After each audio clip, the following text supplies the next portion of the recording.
That's your countdown. Yeah, it was my countdown. Let's do that. Silent countdown, like a silent snap. Silent count. Alright, when I go like this, you snap the ball. And who would you be? I'll be, This is where you introduce yourself, bro. yeah, I'm trying to think here. I'm trying to think of a good quarterback. I'm Mo Khan. Alright. I'm Mo Khan. I'm Peeze. And that is Iggy Magnets, who is assuming the role of Eagle. Are we on it, by the way? Let's make sure. Yeah, we're good. Okay, We're on. Okay, we're not on mute because it would have been epic if we did a 2-hour show of this nonsense. No, we're on this time. For those who don't know, the winter season of February 2022, our first episode was it, or second episode? I think the second episode. Second episode. Iggy came in, replaced Eagle at the controls, and we did a 3-hour show, which Peeze had to leave for the Batman. He did leave, yeah. After like hour 3, and then by hour 4, it was picks, and then we posted up, and there was no sound. As chaotic as can be. Yeah, common chaos, right? So we are in. We are closing the month of June as we move towards July, and that means we are probably 6 weeks away from the road show. Amazing, huh? Amazing stuff. Yeah, I'm close. We're getting close. We're getting close. So with that, we do have a topic to bring up that's on. Yeah, so I wanted to do this. I want to start the show with a pre-show meeting to discuss the order that we're going to do the show in, because instead of taking the hour to set up the show, we were just laughing at people on social media. So let's take the time to set up the show. Which divisions do we do in which order, Iggy? Yeah, whatever you want. I didn't think we were starting with that. I thought we were starting. I know it was a surprise topic. Is the pre-show meeting? We are doing. We're going to start with Division D. All right, how about this? Just scream a division at us when you're tired of us talking about a division. Yeah, we'll go to it. Division D. That's a hot division right now, boys and girls. It is. It's a very hot division.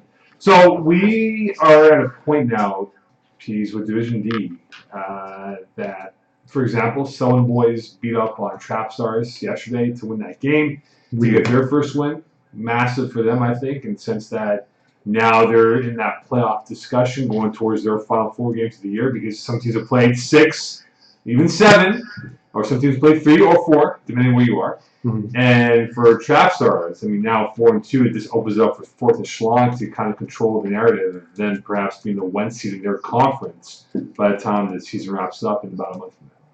Yeah, no, I was surprised by the scoreline. Was everyone there for Trap Stars? Like, they were missing some guys.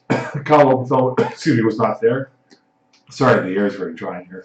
Kyle Openthal was not there, unfortunately. He was not available. Ryan Garber, of course, is on and off this year because of his other commitments that he has. But it kind of set the tone really hot for Selwyn Boys. Old Boys are a big part of that. They picked 6, Cooper Young on the first play. Yeah. So the thing with Selwyn Old Boys is that they're Second play. He got sacked on the first. Maybe he was flustered. He was. Sorry about that. He got so the thing with Selwyn Old Boys. There we go. Selwyn Old Boys. What's interesting though is like they have a lot of athletes, but their offense kind of hasn't been able to take advantage of that because they're a little disorganized. So not surprised by the pick 6. I am a little surprised by the win in general. Do we know who played quarterback? Yeah, it was a guy that didn't have a number in that game. I'll give you the exact name here. The names are up. Well, Latowski? Yeah, it was the Alex Latowski? Yeah. So is he just a new player? This guy? Was he there for the? He's been there for 3 games. We didn't have Okay, but he hasn't been the quarterback. So maybe that's the decision was made to make him the quarterback. They've had a rotation of quarterbacks. Will Sabag being one of them. Greg Siegel. Yeah. Another guy who, if I stand correct, is a guy that played for McGill football back in quarterback. But it's a big win for them, Peeze, because now at 6 games, they're now in that discussion with them locked down LA and others for a playoff spot. And guess what? They do play lockdown on July 4th, Monday night, which I'll be there for. Before the season, you would have thought that was a tough game, but not anymore. No, exactly. But that's a big win, though. And look, I'm not going to go off the rest of Trap Stars. I think they're fine. But it definitely was a loss that you kind of ask yourself, like, how did they lose this game to a team that should have ran over? So I hope this solves the quarterback issue for Selwyn Old Boys, right? Because as much as I think you need to give your as many reps as possible to whoever you decide the quarterback to be. Sometimes it takes a couple weeks to make that decision, right? And so I think this might be Selwyn Old Boys making that declaration. It should be. It should be, right? But again, this is a team that's had a rotation of players. I score cap, I think now 2, if not 3 of their games. And it's been guys who are new to the roster, guys who have not seen who played, the first or second game of the season.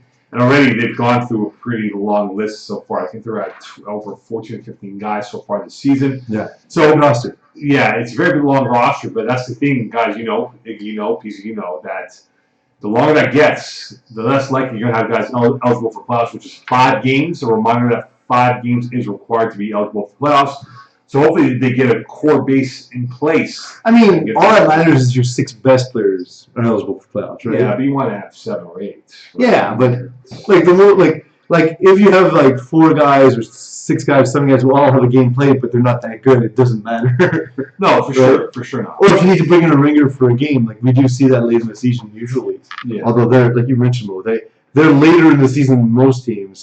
This being their 6th game. Yeah, they don't control their playoff date at this point, right? With them playing 6 games. And although the end of the season has them facing off against Lockdown, Big Dracos or Big Dracos, Save the Turtles, and Centaurs. All playoff That teams. could be tough schedule. All that teams could be within 4 playoff wins. windows. Yeah, all the same window of playoff teams, right? That they can catch them. Yeah, but that's the thing is that their teams at the bottom of the ranking. So if this is their solution at quarterback, if Latovsky's going to be that guy, then being trap stars is huge because that's an unexpected win. Like, yeah, that's sort of 9 times out of 10 they will lose that game. a coal in the sock type of thing for the other teams that we're hoping they would lose. How long do you wear socks with holes in them before throwing them out?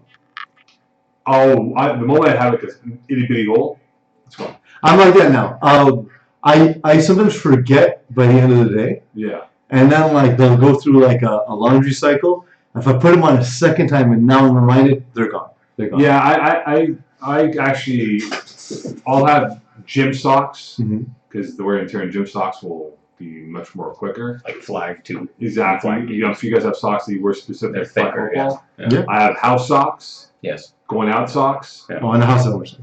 I have to wear socks. If you can. Yeah, but they become mine with the holes. They'll become in the house socks for like a month. And Yeah, then I'll mix and match. Yeah. I've done it before. Yeah, and then I'll throw them out. Exactly. Speaking of mix and match, primetime, giving the tombstone to the Undertaker, 40-0. So I've been unable to get clear answers from our country on what happened. But you And like, can Iggy will know this as one of the QBs that I talk to and who runs a similar system to us. Like after our games, I'll tell Iggy, hey, this happened to me, this went wrong. Iggy will talk to me about his game and he'll lament on certain throws. But like Mark Country usually does that, he refused this time. So do you have any insight? Yeah, there was no. It was a beat.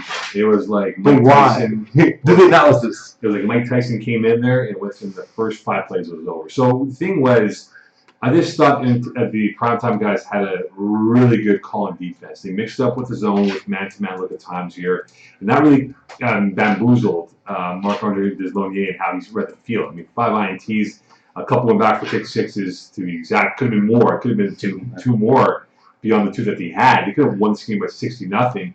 But I just also, in defense of Marc-Andre, a lot of drop balls from this team. There's a lot of drop balls from this team. If you look at Alexander Sampson, he had, I think, 3 or 4 drop balls. But by then, it felt like the score being out of reach. I'm not saying he quit, but some of the guys did not give a full effort in the second half. Yeah. And I give props to this team, primetime. Alessio Muro is a guy that I think is on the rise in this league. 2-way player.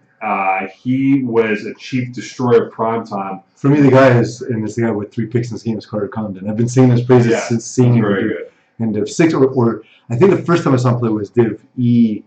I could be wrong. I don't remember. But I usually write the Division E, Division 6 articles. Yeah. So Carter's my guy. I met a lot of primetime guys. I think I saw him quickly after the finals game. Of course, we're busy the finals, and they lost. So they weren't in a great mood to talk. But I don't know him super well. I just know him by his ability, and he's excellent. Iggy, do a quick calculation if you can about interceptions per game in his career so far at FPF. Carter's been excellent. Well, 22 and 29. That was an easy calculation for you. Yeah, so it's just a little under. Yeah, it's like what 0.8 per game. And in the playoffs, he's one per game. Yeah. 4 INTs in 4 games. That's impressive. He's a regular season player. That's what he is. Well, he has 1 per game in playoffs. He's a playoff Better. player. Yeah. Better. But I mean, 0.8 though is a lot better than 1 per game. How? 0.8? 22 and 29 regular season games, or 22 in his career. No, 22 and 29 regular season games. Yes. And Right. 4 in the playoffs in 4 games. Yeah. So divide 22 by 29. It's less than It's 1. less than 1. Yeah, 0.8. 4 is 1. Sure. 1 is greater than 0.8. Yeah, Playoffs. I don't know if you know this about Playoff- high numbers are higher than lower numbers. Of course. Playoff performance greater than regular season performance. Like, I used to be a math teacher, and I don't even know how I would explain that concept to a student. Of like, are greater numbers greater than lesser numbers? Yes. Why? I don't know. They just are. And of course it is. So, but here's the thing, though, right? We look at a big game to come up this week is Glory Boys Kiss My Vulture. Yeah. Sorry, it's really dry. I'm sorry, guys. It's really dry. I apologize. Well, that's usually my job. Yeah, I know why it's so to dry. die on set. I know. Anyway, so we got a massive matchup coming up this weekend with these two teams in the division. Both undefeated, combined 9-0 records. Glory Boys, Iggy, we spoke about off there. A little bit disorganization. Kiss My Vulture is a team that we know very well. Peeze. Yep. Would they be the favorites to win this game in your mind going to this pivotal matchup? Heading in, I would imagine that Kiss My Vulture are the favorites, right? Because they have the experience. They have great two-way players like Alexis Bois and James Drysdale. Aftal Martin, very good defender who you don't even know this because of the lack of interceptions, but it's because the targets tend to not head his way because of how good a defender he is. And of course, Iggy's on the team as well, although Iggy is a one-way player who drops balls. But, you know, for Glory Boys, what they have going for them is sort of like a level of unpredictability. Mm-hmm. So Michael Hiotis is a very good running quarterback. He's very good at throwing the ball on the run. He's very good at making plays happen with his feet. And the receivers that to me draw my attention are, you know, obviously we talked about Massimo pay that man his monies previously, Yeah. but now Antonio Venturino is a guy. Just seeing him in person, I was really impressed by his play, and now he's the guy leading the team in targets and having the touchdowns. And so you have two of these weapons, and I would even say, like, you know, in Div D, Div E, you can get away with sort of 2.5 weapons. Kind of like what they say about the NBA, you need 2.5 Hall of Famers to win a Lloyd O'Brien. Yeah. To win in Division D and E, it's the threshold's lower than higher divisions. You get away with having, say, 3 options, and I think Antonio Venturino, Massimo Moniz, Lucas Crivello is that guy. Iggy, who's the rusher for Kiss My Vultures? It's a mix. It's supposed to be Sylvain Falfala. He was the rusher for Team Ethnic, but he's played 0 games so far, and he's on vacation this week. That's fantastic numbers. So it's a bit of a mix of James Drysdale rushing. Not a bad replacement. Oh, James Drysdale is an excellent. He's rushed me in Div 4 before. He's a very good rusher. Yeah, So. and Ricky Martelli. So I will see Glory Boys in Laval for the first time on Thursday against you guys. If there's one thing that I think Kiss My Vulture has is that their defense played very well. They've not given up more than 27 points in the game. I score kept your game. You remember that super slow-mo against Santar's that you had? That touchdown pass, by the way. But I'm curious to see, Peeze, with Kiss My Vultures, is their offense. They've been feast or famine this year, so can they go score for score with this Glory Boy offense that does put up points? As you made the point before with their offense, how they've been able to coordinate and attack. So now, in this situation, I think Kiss My Vulture has a really good defense, and that might be their calling card to perhaps pull and be the undefeated team after this game. The one thing I'll say is this will be the best defense that Glory Boys have faced so far.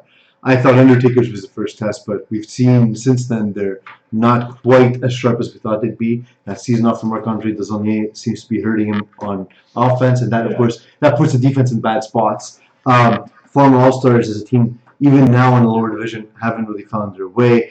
Big Dracos, threat level Midnight replacements. None of them have been a true threat, despite the experience of replacements threat level Midnight. I think the roster of Kiss My Vulture is the strongest of that group. So let me ask you a question, Mo. Yes, sir. If you were the coach of Kiss My Vultures, do you take James Drysdale out of coverage and have him rush, knowing that Michael Hiotis is running quarterback? Or you take your chances and just lock down one of those top 3 receivers like we talked about? I think it's sort of have to describe this. You go with scenarios. So if I am Kiss My Let's say you start the game. Like a 0-0. The game plan heading into the game is what? Set the tone.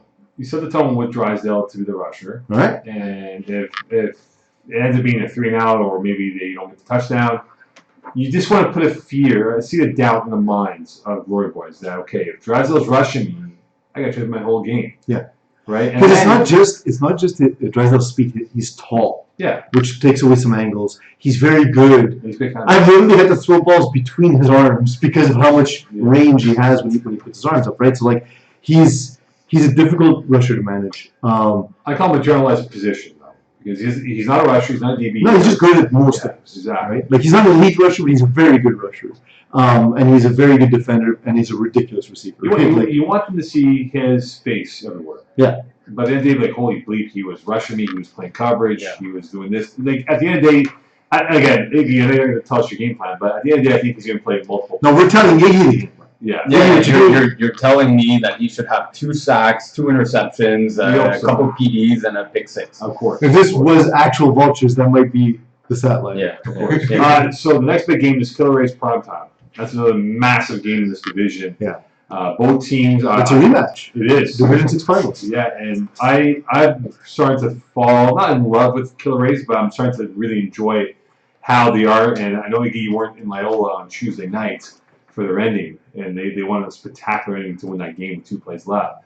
But now this is their first true test. They're playing primetime, as we mentioned before, and how they're coming off a big win over Undertaker. So for the Killer Rays piece, you see this team, you know this team very well, as long with primetime. How big of a game is it for them to really set the tone for their division moving towards the Final 4 games? Well, as you know, I've covered both of these teams for an extensive period of time. I'm not a fan of the primetime offense, although I haven't seen them. They've run Anwichi out there at quarterback. They played another quarterback this past week, which Iggy will remind me of in a moment. But I like what Killer Rays have built.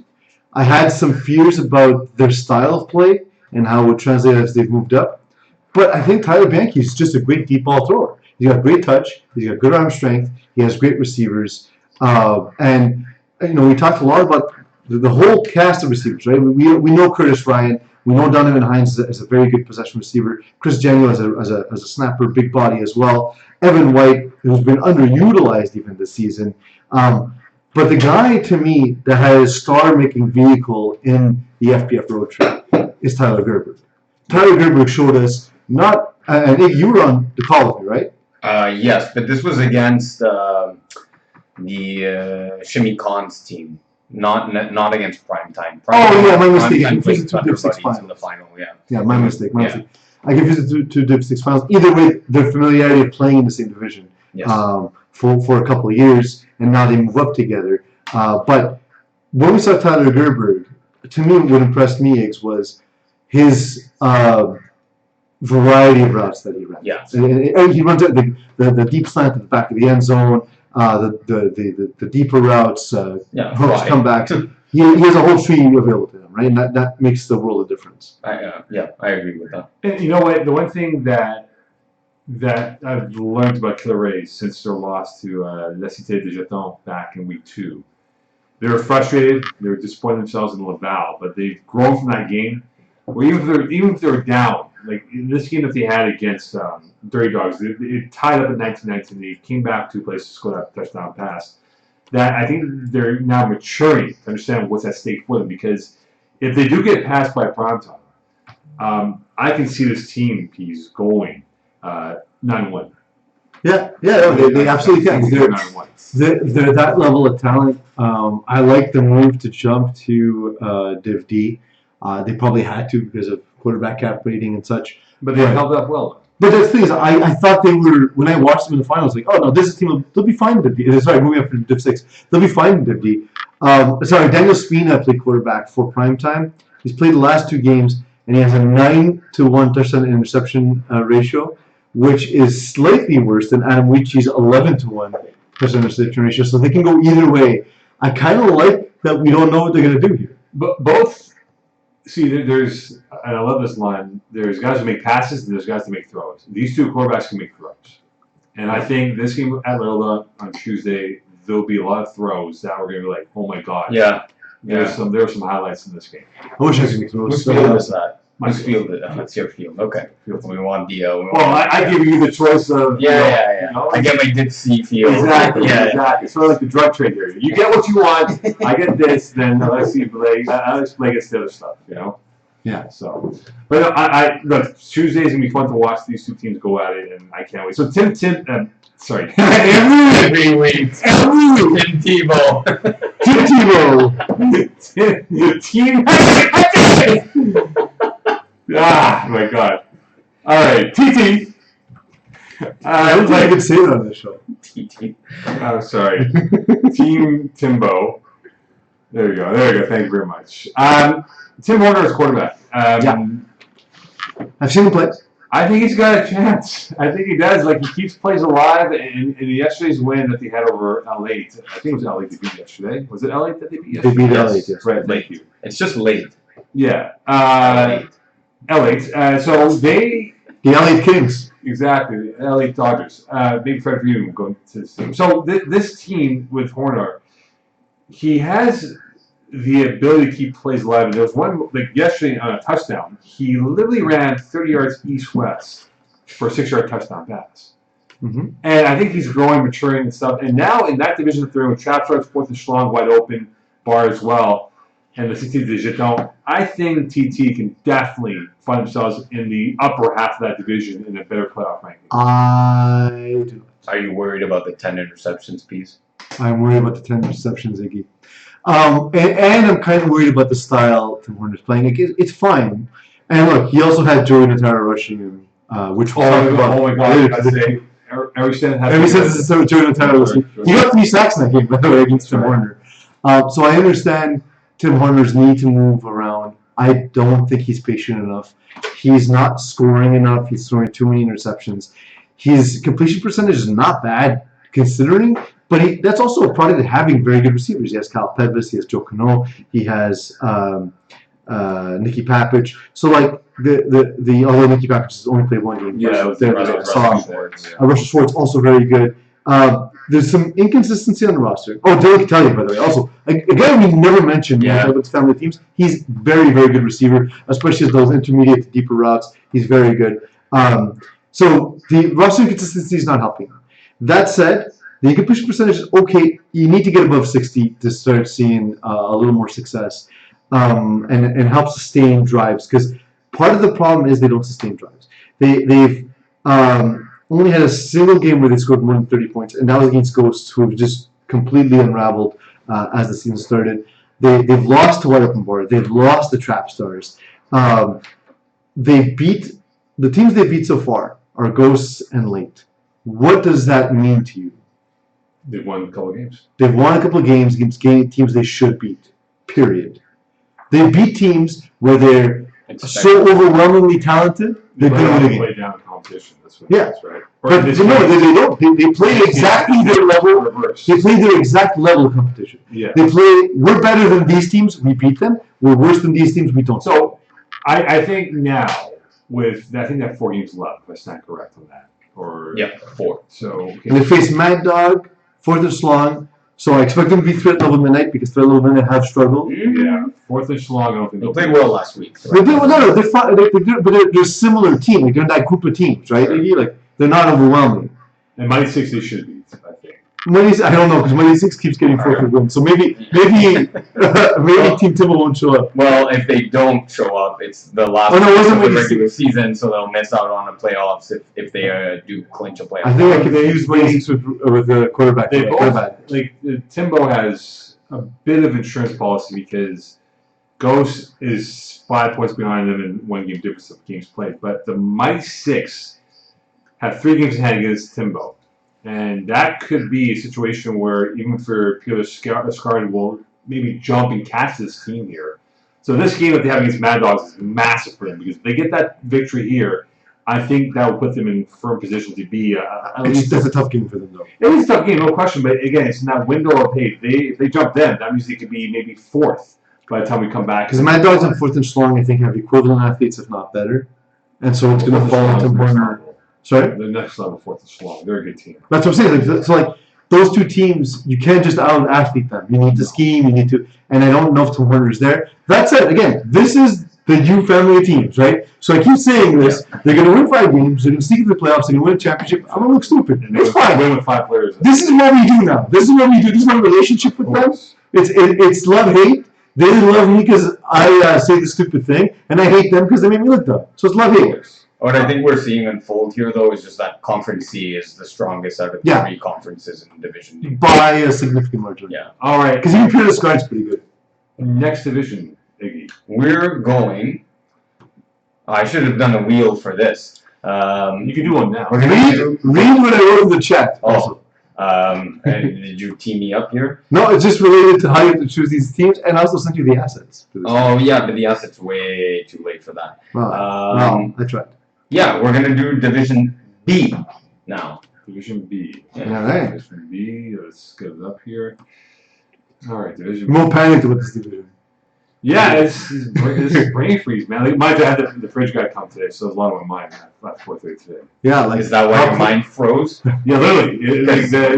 Anyway. So he did his job well. Well, no, he had to come back a second time because there was an issue with the piping in the fridge. Like, anyway, it's corrected hopefully. Let's see what happens. So now all your food is cold, but your take's still hot. Yeah, the food thing. Unfortunately, I had to put a lot of food in compost. It sucked, but we can. Well, you're feeding the earth, man. Thanks. Appreciate it. Well, yeah. Well, hey, composting, guys. It's new age of garbage. So, I mean, since we've 20 been years composting hardcore for the last 2 years, we only do 1 garbage bag per week now. Yeah, like last week I legit pulled my garbage bin out, Yeah. and it was just the toilet garbage that was in there. So this giant bin for like a tiny bag of That's garbage. what it is, right? Yeah. And everything else is compost. Yeah. Okay, Chris Meillard, having a really good season this year, 11 touchdowns with brand new, the team that lost to Moretti Crime Family on last week. In the case of brand new, do they need to figure out their secondary scoring or maybe help their defense out? Well, so I didn't watch the entire game versus brand new. Versus Moretti Crime Family because I had a game starting in the next hour, so I had to warm up. I think Robbie Robinson is targeting Chris Meillard a little too often. And look, whatever. It's like you have this ridiculous receiver, right? You got to go there. It just feels like the rest of the offense seems out of sorts. And so, like, they'll have a drive where they look great, and then another drive, they just sort of look like they're playing in a sandbox. And when you have the talented players they have, it seems like when Robbie Robinson draws up a play, it's downfield to Chris Meillard or checked up to Dan Dick. And there's an entire intermediate section that I'm used to seeing Robbie take advantage of that doesn't see in that half anywhere. Yeah. That like the sample size when we see teams is small because we don't see every game. We don't have FPF Plus. Our membership's expired, unfortunately. But it'd be nice to be able to see all the games, but obviously we can't do that. I'm just commenting on that one game I saw. What would FPF Plus? What would be the benefits be of being like an FPF Plus member? Well, I'm saying if all the games were on there, that'd be awesome, right? That may be next project. Maybe like one of the benefits would be that Chris Reeve does all your games and films them. If you sign up for the FPF if you sign up, you get extra games on our streaming platform that we sell. I like it because you're the client and the product at the same time. Yeah, exactly. So it's pretty good. I like it. You like what you think today. So Chris Meillard's been targeted 35 times. The rest of the team 47 times. Yeah, that's the ratio is a little bit. And like Chris Meillard, don't get me wrong, he should be the most targeted player on the team because he's amazing, 100%. right? Like the dude's awesome. And we talked about like best receivers in FPF, and like we talked about AJ and a lot of guys, and the guy who often gets forgotten is Chris Meillard because he just hasn't been doing it necessarily as long. And a lot of guys think of him as a rusher first. But what he's done as a receiver is absolutely ridiculous. But who scares you, though, on that receiving? I mean, like, Vincent Ardone is a talented two-way player. It scares you, though. It scares you. But I don't think you need everyone to scare you. I think you need guys who move the ball, move the chain. Yeah, but there's when I was watching them, it's like there's almost a lull sometimes in their offense, and it's a big play or nothing at times. And like Marco Bertoldi's a guy who can move the chains, and I know he's only played a couple of games, but he was there the game that I watched. Vincent Ardone's that guy too, and I've always been a fan of Darnell Riley, although he's not necessarily the most sure-handed dude. But GM's the guy who's sure-handed. You said that you poked holes in everyone's like. Darnell is a good player, but not sure his hands. Yeah, but he's a GM too, right? GM's that's an old reputation. His hands have gotten a lot better. He had a couple of drops early in the season from where I scored. But you still got to go to him, right? Like you can't give up on that's your option though. Is your second option then? Like if you're going to say you're going to go to him. It's not like you can't just number your options. It's just you call a play and you throw the concept that's open. Because what do you do now if a team decides to commit to taking the top off of Chris Millard? Who do you march on the field? Is it just going to be passes to Dan Dick? Is it just going to be checkdowns, or are they going to be able to exploit the intermediate areas with guys like GM and Vissardo? And I don't know. But the thing is, I don't know.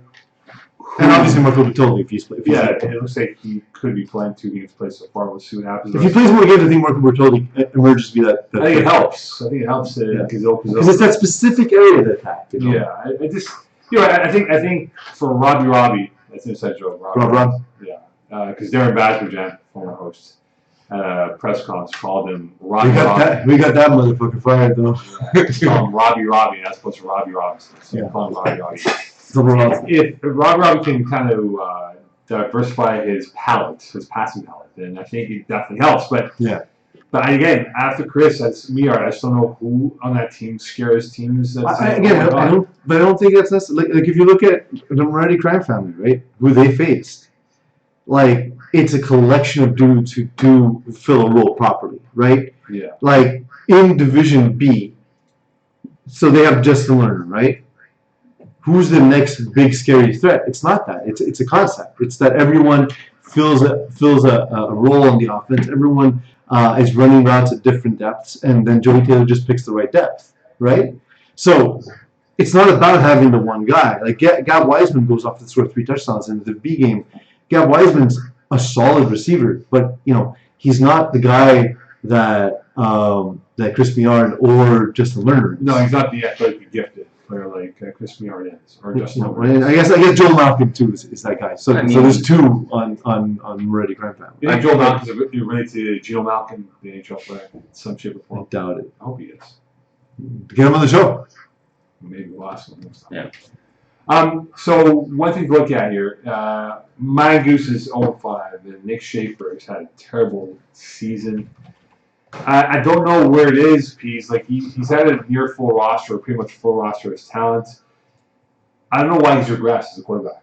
I don't know why. Has he regressed, or has the division gotten stronger? Well, that's it. Because Div B is Div 3+, right? Yeah, are they budging out of the weight class for where they are? Yes. I think that's part of it. Nick Schaefer's become a very good flag quarterback. When I first played against him in lower divisions, he was a guy with an incredible arm, but ran very much tackle concepts, and didn't run what we call suicide throws that you would never make in a tackle game, because you have to explain to the family members why the receiver's bones turn liquid, because you threw it in with a safety crossing over the middle. But the thing is with Nick Schaefer, he's become that fly quarterback. His concepts have gotten great. He's only played 3 games also. That said, in the 3 games, he's completed under 60% of his passes. I think he's still looking to take the top off the. He's trying to attack deep too often, and his football broke. So he was throwing a bit of a smaller ball. Are you muted, Iggy? I don't think so. Because I'm having headset issues, so I'm not sure if you're. Yeah, I do have headsets right now. Yeah. All right. Well, we're not. I can hear it. So okay, good. It's not. I don't muted, so this show is 2 hours show muted. No, there's something up with the headphone again. We need a new one. We'll get that for the road show. Alex. We need it for the road show. But yes, the ball's deflated. Like he'll pump it up, and then 5 minutes later, it's It literally deflates in the So air. Nick Schaefer and I, we need to go hand in hand to what's that sports store in LaSalle? Oh, Yeah. don't mention it because they don't sponsor this. But they do. This is a service They operator. repair, yeah. They do repair F2000s. For like $50 or $60. Yeah. Really? They unstitch it, replace the Replace the inside of rubber the and ball, stitch it back. and then stitch it back up for like $60 or $70. Or It's something worth. like that. It's even if it was the price of a new ball, Iggy. It's worth it. It's worth it because it takes 2 years before that ball is ready to throw. Yeah, exactly. So like, I like it really slick. So it's legit 2 years before I'm happy with my F2000. Yeah. That's an excellent time here. So I think for Nick Schaefer, disappointed. I'm not surprised. I'm disappointed because I thought it'd be better. I'm not mad.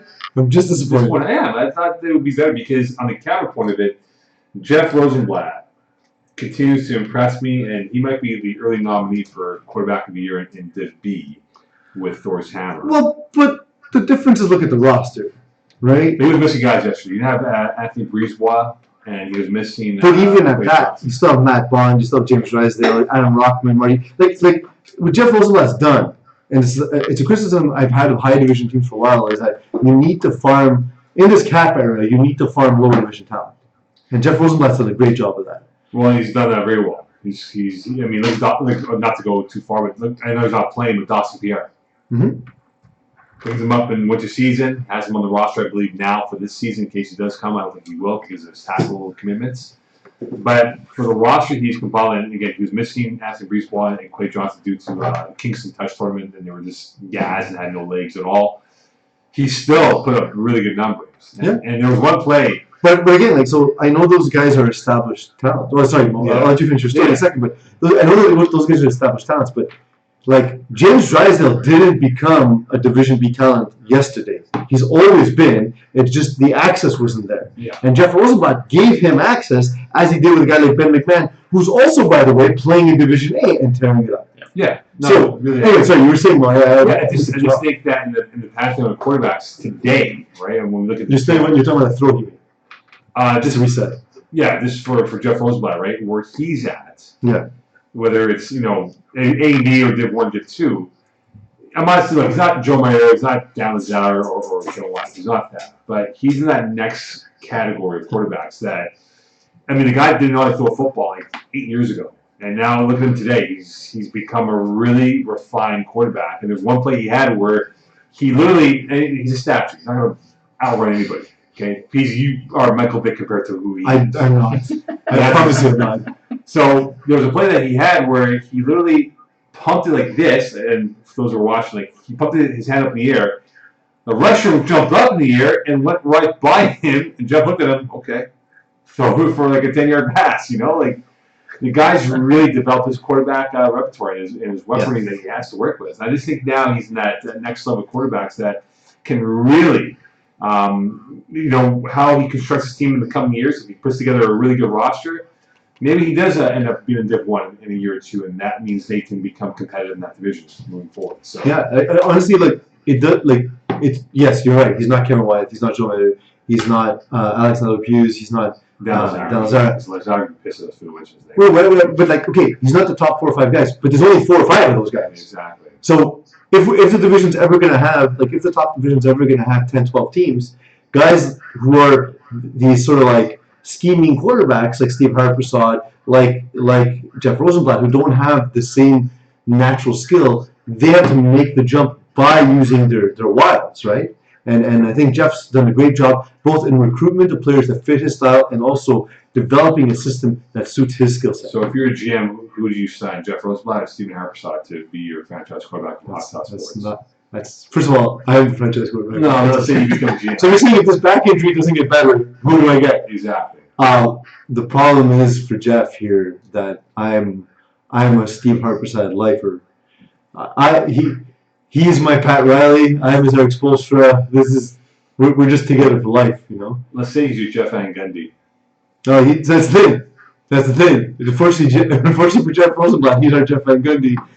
Or Stan Van Gundy either. By names association of Jeff and Jeff. So Yeah. Anyway, it's going to be curious to see how he continues to ascend at that position. So let's play that round of Mocon who needs it more, right?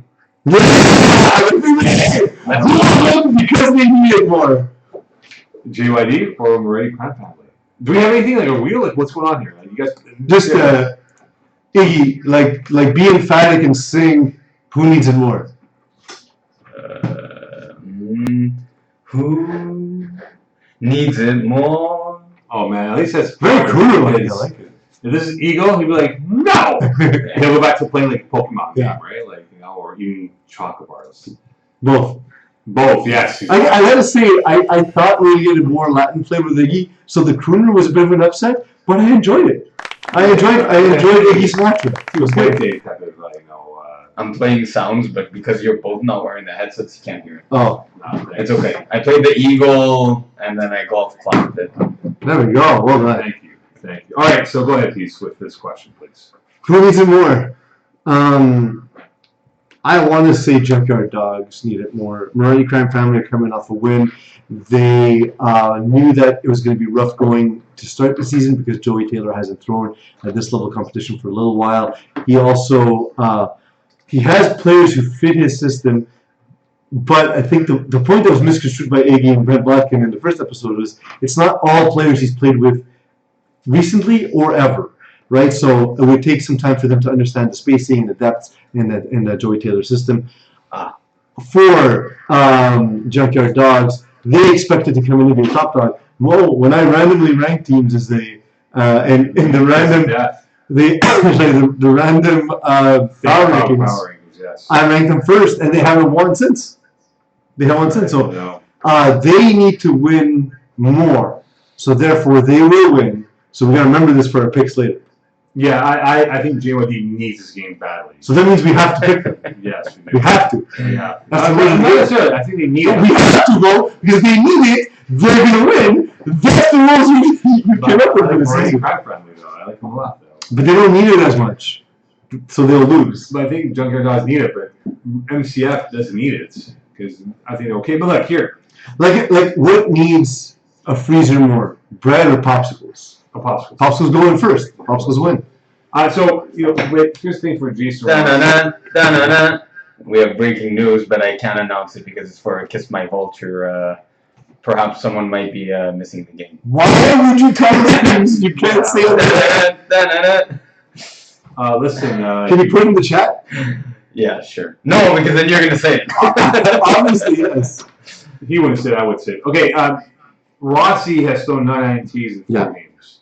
I think the fact that I'm Paul Lapierre there has hurt his quarterback success. Mercury's been hurt too. He's playing with some damage to his Achilles. For sure. But Paul and Rossi have a relationship that goes back a couple years now. And he's tough love on him. Like he tells him, like, dude, you gotta read this before you throw it there. Like, he gives him his second set of eyes as a quarterback whisperer to him. And not having him there, I think, has really hurt Rossi in his play calling and in his reads on the football field.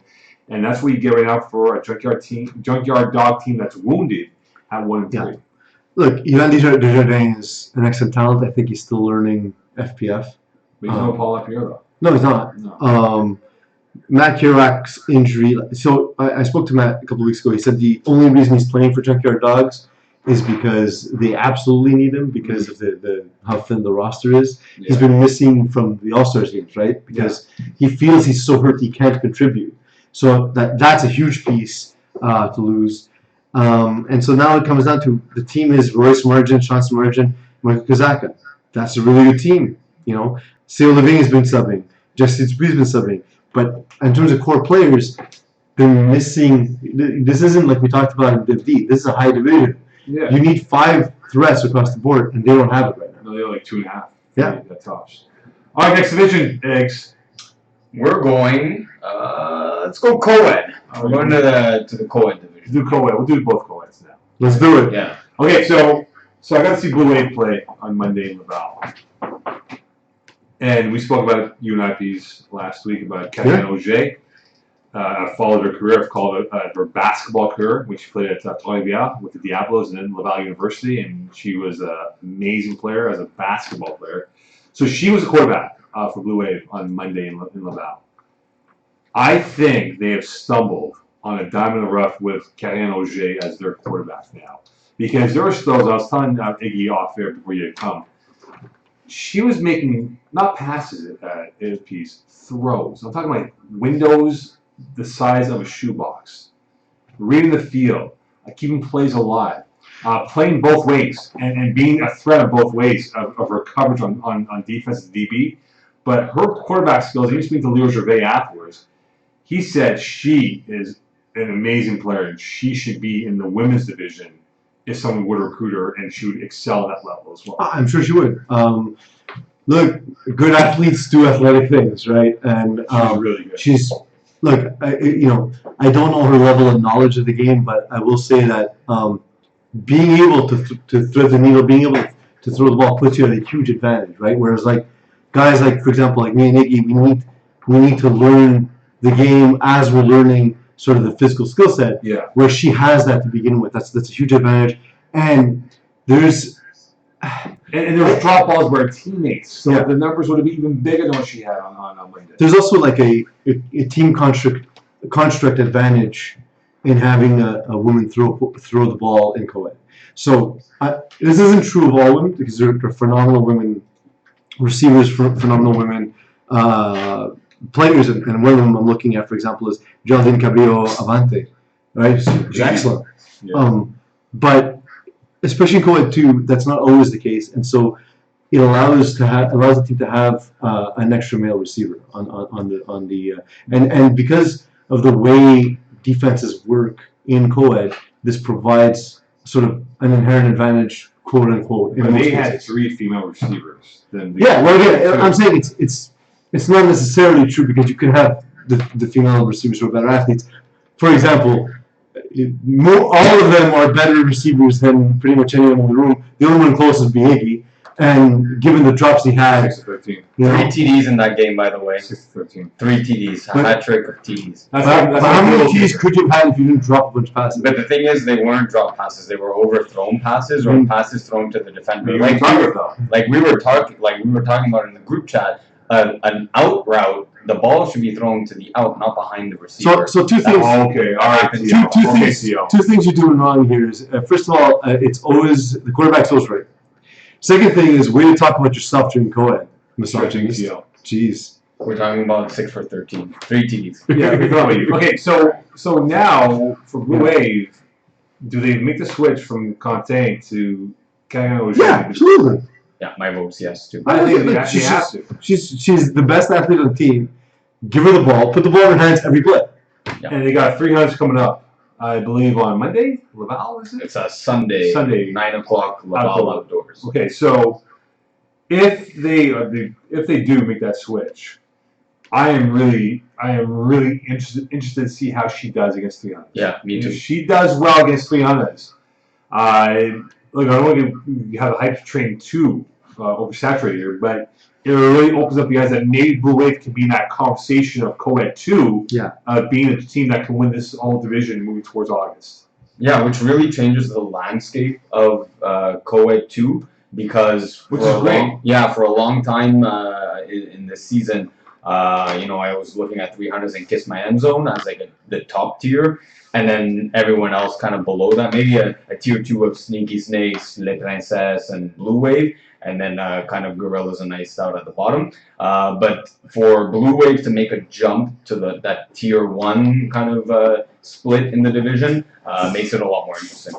So go ahead. Look, it's just I got to watch 300s this week. Yeah. Playing against Kiss My End Zone.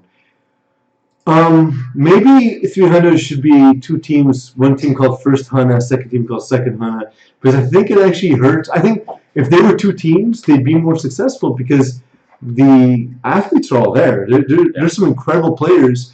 It just feels like they're not being put in the best position for success. It's hard to build momentum when you're off every second drive, right? So in that case, for 300s, the good news is they're 4-1-1. They're in first place. Yeah. And 6 games to play. But imagine you could have a first and second place team. Yeah. Because of how good they are. They're legitimately good across the board. They really are. They just have so many players. Look at that picture. Look at 2 teams. Look at that picture. Yeah, I know. It looks like there's a team standing behind another team. Yeah, they're about to photobomb. That's what they're doing. So in that case, for 300s, they're in first place. But on the flip side, Kiss My End Zone have played 2 less games. They're 3-1, 7 points to the 900s out. Kiss My End Zone. Are they in complete control of this division now? With the 2 games in hand. I mean, the tie makes it as if the game didn't happen, so no. But even with 2 games in hand, they make up those 2 games. They're up by 2 points. But they have a loss, and it's not to us. So. But are you guys now in control of this division? Peeze. Yeah. I'll say this. Firstly, Kiss My End Zone should have won that game. I think Iggy would agree with that. Yeah, we were up 2 scores. Yeah. And there was that wasted drive early where you had 4 plays inside of 10 yards, right? Yeah. Right. And whatever, it happens. You're not going to score every drive. But just saying, that game could have gone your way. And I think that having the head-to-head win and the games in hand means a lot. A tie with games in hand mean nothing because 300s can go the rest of the way. And basically, Kiss My End Zone could win, could lose a game along the way, and they're in the same spot. Do you guys play each other again? Yeah, there's a rematch on July 18th, Monday again at Stade Montréal. The sun too, huh? That game, 7 o'clock. Yeah. That game does sort of define the season for both your teams, I think. When it comes to how it's laid out, I don't think it matters in this division. I guess the first place team gets a bye, right? Yeah, 2 versus 7, 3 versus. So in the end, though, first and second likely don't face each other until the final anyway. So I don't think it ultimately matters, other than getting the bye and having to win one less game to win the championship. That's where the value is. So I think the value proposition is small, but for the moment, I don't think it changes the overview. I think the entire season for these 2 teams are going to come down to that game on July 18th. I think I agree with you that it will come down to July 18th on who is the 1-2 seed. But for now, I think Kiss My End Zone do control the narrative. That if they do win out, and of course they beat out 300s, then they are definitely in the pole position to be the 1 seed. But I just think now there's more open-ended questions of this co-ed 2 than before because of what Blue Wave did. And again, maybe it's overhyped. We'll find out because we'll play 300s.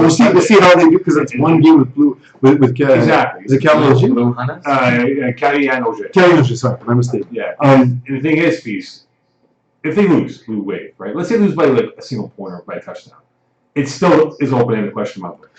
Well, but it means more for the postseason than it will for regular season because they'll have lost too many games to contend for top seed. But in the end, if OJ's for real, you don't want it. That's the thing where the value in that bye becomes a real thing, right? Because you don't want to face her in a first or second round game, right? Early round class, exactly. Yeah. So in co-ed 1, there are 3 teams at 3-2, and we like to bring up the false kings narrative as always. So Easy Fun, Justice League, and LPP are all 3-2. Peeze, who are the false kings out of this tripod of teams? I don't think we have one. The problem is wow. That's a controversial statement from you. They're all beating each other. So LPP,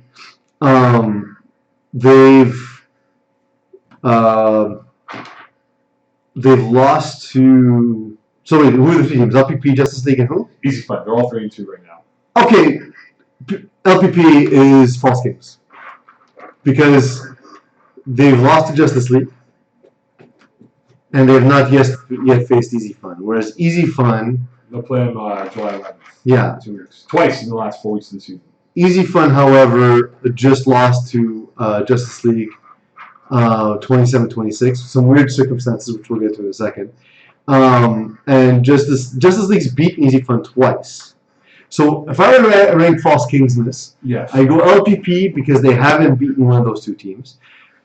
Easy Fun is false kings because they haven't been Justice League at all. LPP is number 1 then. They were number 1 in the False Kings list. Okay, so make sure because so the least False Kings. So number 1 would be LP. Yeah. Okay, so want to make sure. So this is a new season, and I think this is the first time we're talking about False Kings. And Pitsy Fuck haven't played much of FPF. Some players have. What is a False King? So a False King is a team whose record is inflated by their competition. It's hard also to find False Kings in small divisions because everyone plays each other. Right. So it's a pretty accurate representation. So like if you're like 40 teams and like, you know, we've seen, for example, I'll give you the opposite of False Kings.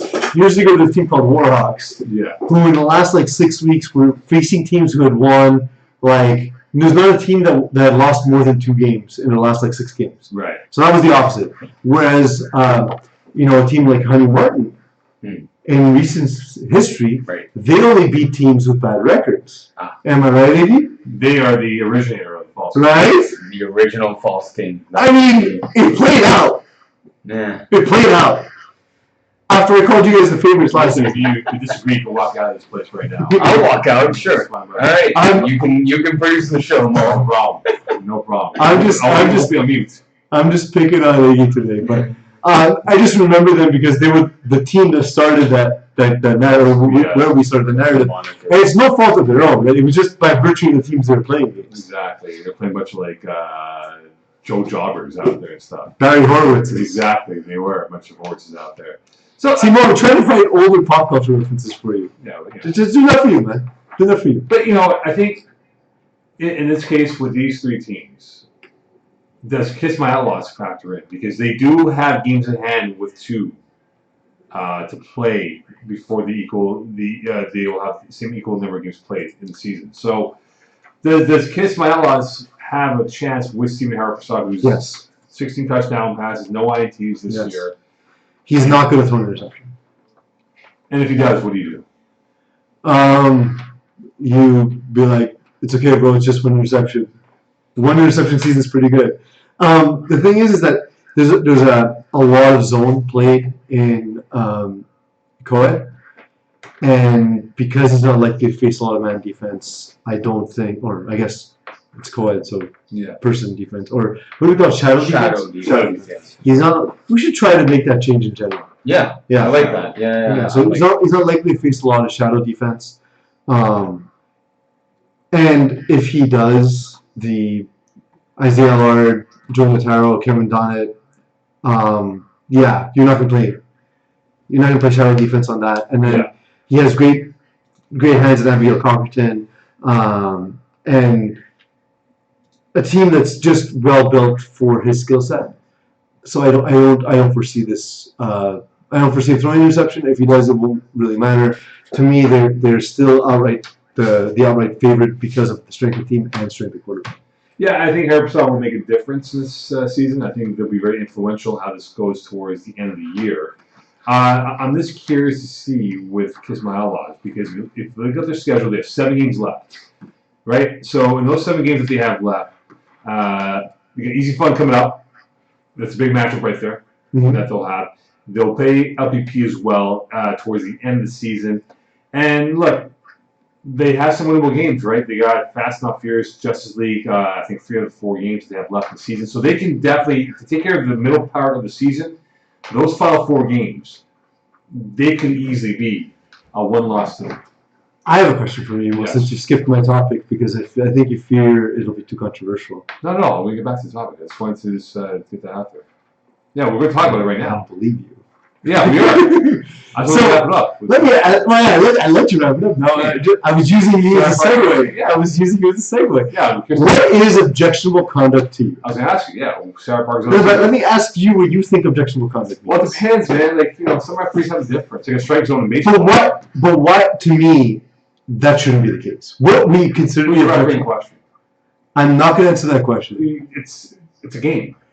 I'm not going to answer that question because the 2 referees had a difference of opinion as to whether or not it was. It's okay because it's a game. It's not like he goes held in a private compound here. Like, it's not the my opinion is because here's the thing. The reason why I'm not going to say the name is because I'm going to get insulting next. Okay, we don't think it's insulting. I have to though. It's okay. It's like hey, this referee botched this call, or this referee made this call. It's okay. So I thought about whether or not to mention it on the show, and I said, well, first of all, like when players make mistakes, we call them out, right? Yes, we do. When media members make mistakes, we call them out. Yes. You went a little too hard last week, for example. It's fine though. But to me, objectionable needs to be something that a human person would find objectionable. By that I mean, are you being derogatory? Are you delaying the game by screaming? Are you making an ass of yourself? Sarah Parker was... it's up on screen. It's the use of profane, the way it's written in the rule book. The use of profane, obscene, insulting language or gestures to an opponent, official, or spectator by any player or occupant of the team bench is prohibited. So that didn't happen. So unsportsmanlike conduct, including spiking the ball or throwing it at an opponent or official, directing the ball off the field in an objectionable manner, deliberately delaying the game, or contacting an official are also prohibited. That didn't happen. So Sarah Parker got contacted by the rusher. She got hit in the knee. And because she got hit as she was throwing the ball, it went not where she intended, right? Yes. She turned to the referee and said, and like she actually had lost her voice before the game. Mm-hmm. So again? Yeah. Okay. So before, and she's telling me this with low voice because she literally can't say it louder. She said, "Are you serious?" And then turned to the referee and said, "Did you see him hit my knee?" And that was an objection. So who's the referee though? I need to know. And Tanner Burrell was the other referee. Okay, so the referee probably was dancing with it. Okay. So I like that. I don't know. He left our game afterwards and did a great job. There was no issues at all. Yeah. Whatever. I like him as a person. Sure. Cool. That said, bro, that's soft. There's two things that, like, for me, it needs to be objectionable conduct. To be objectionable conduct, I don't think it's crazy to say that. Second thing, this is another type of OC I hate. When a player is not happy with the call and talking to his teammate about it, that's not objectionable conduct. It's not directed to an official. It's not directed to the other team. So it's soft. Soft game. Yeah. Soft game. There we go. Yeah, I don't like that one. Yeah, I don't think you would like it either. It sounds weird. Soft game. Yeah. Soft game. Honestly, like, it's not even just reputation.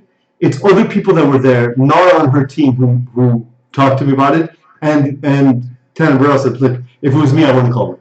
Right? He's not throwing his colleague under the bus. He was just saying, if it was in my hands, I wouldn't have called OC because I didn't think that was objectionable. Yeah, I think, again, it goes back to that whole baseball analogy, right? Every umpire has a different strike zone. It shouldn't be the case. It should be a centralized strike zone. But aren't they thinking of replacing referees for that reason? I mean, umpires? Umpires, yeah. Yeah, there's that talk. But the whole reason of that talk is the inconsistency. Yeah. So shouldn't the goal be consistency? So, in relation to FPF, and the referees we have here, they have their own strike zone when it comes to the application of OC, UR, whatever it is. I'm sorry, Mo. That's BS. No, it's got to be a generalized, unified front of how you see it. There's physical contact. Given what I explained, right? Yeah. And one of the witnesses I had was my wife, who was at the game and she was watching both games. So it is what it is, right? So yeah, no, it's not. It's a very the contact happened as you've mentioned before. She wasn't questioning, hey, the context. She's asking, do you not see that? Like, say, listen. Even if she questioned it, it's her right to question it. Yeah. Objectionable has to be objectionable. There's nothing objectionable about questioning a referee. For sure. Right? But that's the whole thing, though, is that I think some referees have a different lens when they see plays. And that's soft. And I think... Soft king. Yeah, they're soft kings. I just think that, I'm not saying Dan, but I'm saying in general that the tackle. Well, I'm not saying I'm not saying Dan is soft. I'm saying that call is soft. Yeah, it's just that. Right? Like we're not talking about the person. We're talking about the action. Yeah, the tackle mindset comes into play when it shouldn't be. And by the way, Dan, this is one thing I love about Dan. There was a game. I don't remember exactly what the issue was. I think he either gave a team an extra fourth down, or an extra. Oh yes. I think I was there for that. Yeah, or an extra play at the end of the half. It was extra rate. And it was so obvious. It was so obvious that the other team was walking off the field, right? And I was infuriated. So I was objectionable, and he actually didn't call me there. But when I saw him in the field next time, this is before we had play-by-play where you can review it. Yeah. He came to see me. He's like, "No, Peeze, my bad. I got that wrong." I was the kind of guy who will admit he's wrong. Yeah. So like, I actually do appreciate that. Most players do. So to me, based on what I heard from players in the field, based on what I heard from the rep, based on what I heard from my wife, and just knowing that they're playing, because Kevin Lubin also got 2 OCs in that game. Right. I know Kevin. I'm pretty sure those were earned, right? Yes. No, for sure. And kudos to Justice League for winning anyway. Yeah. Without the quarterback for 10 plays, and having to end the game with Seth Parker on defense because Kevin Lubin was then kicked out of the game. You stress out your roster by having those 2 big hitters. Exactly. Next division, Iggy. We are going to Division A. Division A, eh? Sorry, Fast and Furious. We'll talk about you next week. I'll do next week. We did a lot. Yeah. Okay. Let's move on. Yeah. I always just Mental note. We'll talk about it next week. We always put extra topic in case that if we run short. We're back. I decided we're going to do on air and off air commentary at the same time. Yeah, this time it's not my fault. Which division? I'll do Division A. Division A, let's do it. Party Crashers, Peeze, you're not a big fan of them. Why? I don't think they play a Division A offense. They run 3 verticals too often, and Fred Peeze always looking for the kill shot. Fred Peeze throws a killer ball. And in the red zone, I'm a fan. His ball placement's excellent. He throws hard. He throws just a nice, beautiful catchable ball. That said, he's always looking for that deep strike, and I don't think it's effective. Like, what is Kevin Wyeth most known for? The play he's most known for? Triple slants. Triple slants. When is Dan Lazara been most successful? Flood concepts. Flood concepts, and like earning that deep shot, right? We've talked about it in previous seasons when he was struggling. It was that he was trying to like prove himself too much and take too many deep shots. And I think that's what Fred Zippi is right now. It's not his talent that I'm questioning. It's not even the team's talent. They got, they beat KGP, but KGP is an up and coming team. They're gonna falter now and again. But dude, when they're taking on Wilcon problems, it was not pretty. It was not pretty at all. Yeah, like I've known Fred for a very long time now. He's been one of the early teams in FPF's history. I think the original, CLR Forces were the founding fathers from a playing perspective. Really? I believe they are. CLR Forces have been at least since. I know we've been around a long time. I don't know how early it was. I think it was. GM can answer that question. So here's the thing about Fred Dupuis. So of late, you look at his INT numbers. He has thrown 20 INTs, I think 2 or 3 times, and he's on pace to do that again this year. 4 in this game. Yeah, and that's not good. That's not good for Fred Dupuis. I think he reminds me of the old school quarterback. He reminds me of Jeff George. Yeah. Yeah. And this is a guy that, for those who don't know who he is, he was a former first overall pick. Played with the Falcons, Colts, Vikings included. He was the ultimate gunslinger, but he threw a lot of picks with those deep balls. And I think with this roster that they had built up here, remember, they were one play away from knocking out KGP in the playoffs in winter. Yeah. And Fred had a Fred Dupuis moment at the end. But now what I'm curious to see with this roster that he has is that Peeze, I think 3 of his receivers are in the top 10 receiving in Div A this year. Which is great, but why is it that they can't close out games? Why is it that they are what they are at 3-3 and not 4-2 and 5-1 when they have players making big time plays for them in offense? Is Party Crashers? Yeah, Party Crashers. I mean, well, it's the scheme. It's entirely the scheme. It's very simply. I mean, look, I understand. I think Bridgewater wasn't there last game, right? he was in Kingston. Phil Angers wasn't there. I get that. I know you don't have all your pieces, but if you're missing pieces, why would you continuously go downfield? Why wouldn't you try and get the ball out of Dan Lazar's hands, slow down the game? Instead, he's trying to go toe for toe against a better roster without all his tools, and it's the way he's calling the game, the way he's reading the field. It needs to change. Look, he does, but now, look, they beat KHP and Braves earlier this season. Their next 2 games, KGP and Braves. But so, Braves have struggled, right? Yeah. And KGP are new to the division. Yes. So that's where you're at now. Until he makes concerted effort to have a more meticulous offense, then he's going to continue to struggle, I think. And there's no guarantee. Like they have KGP and Braves next.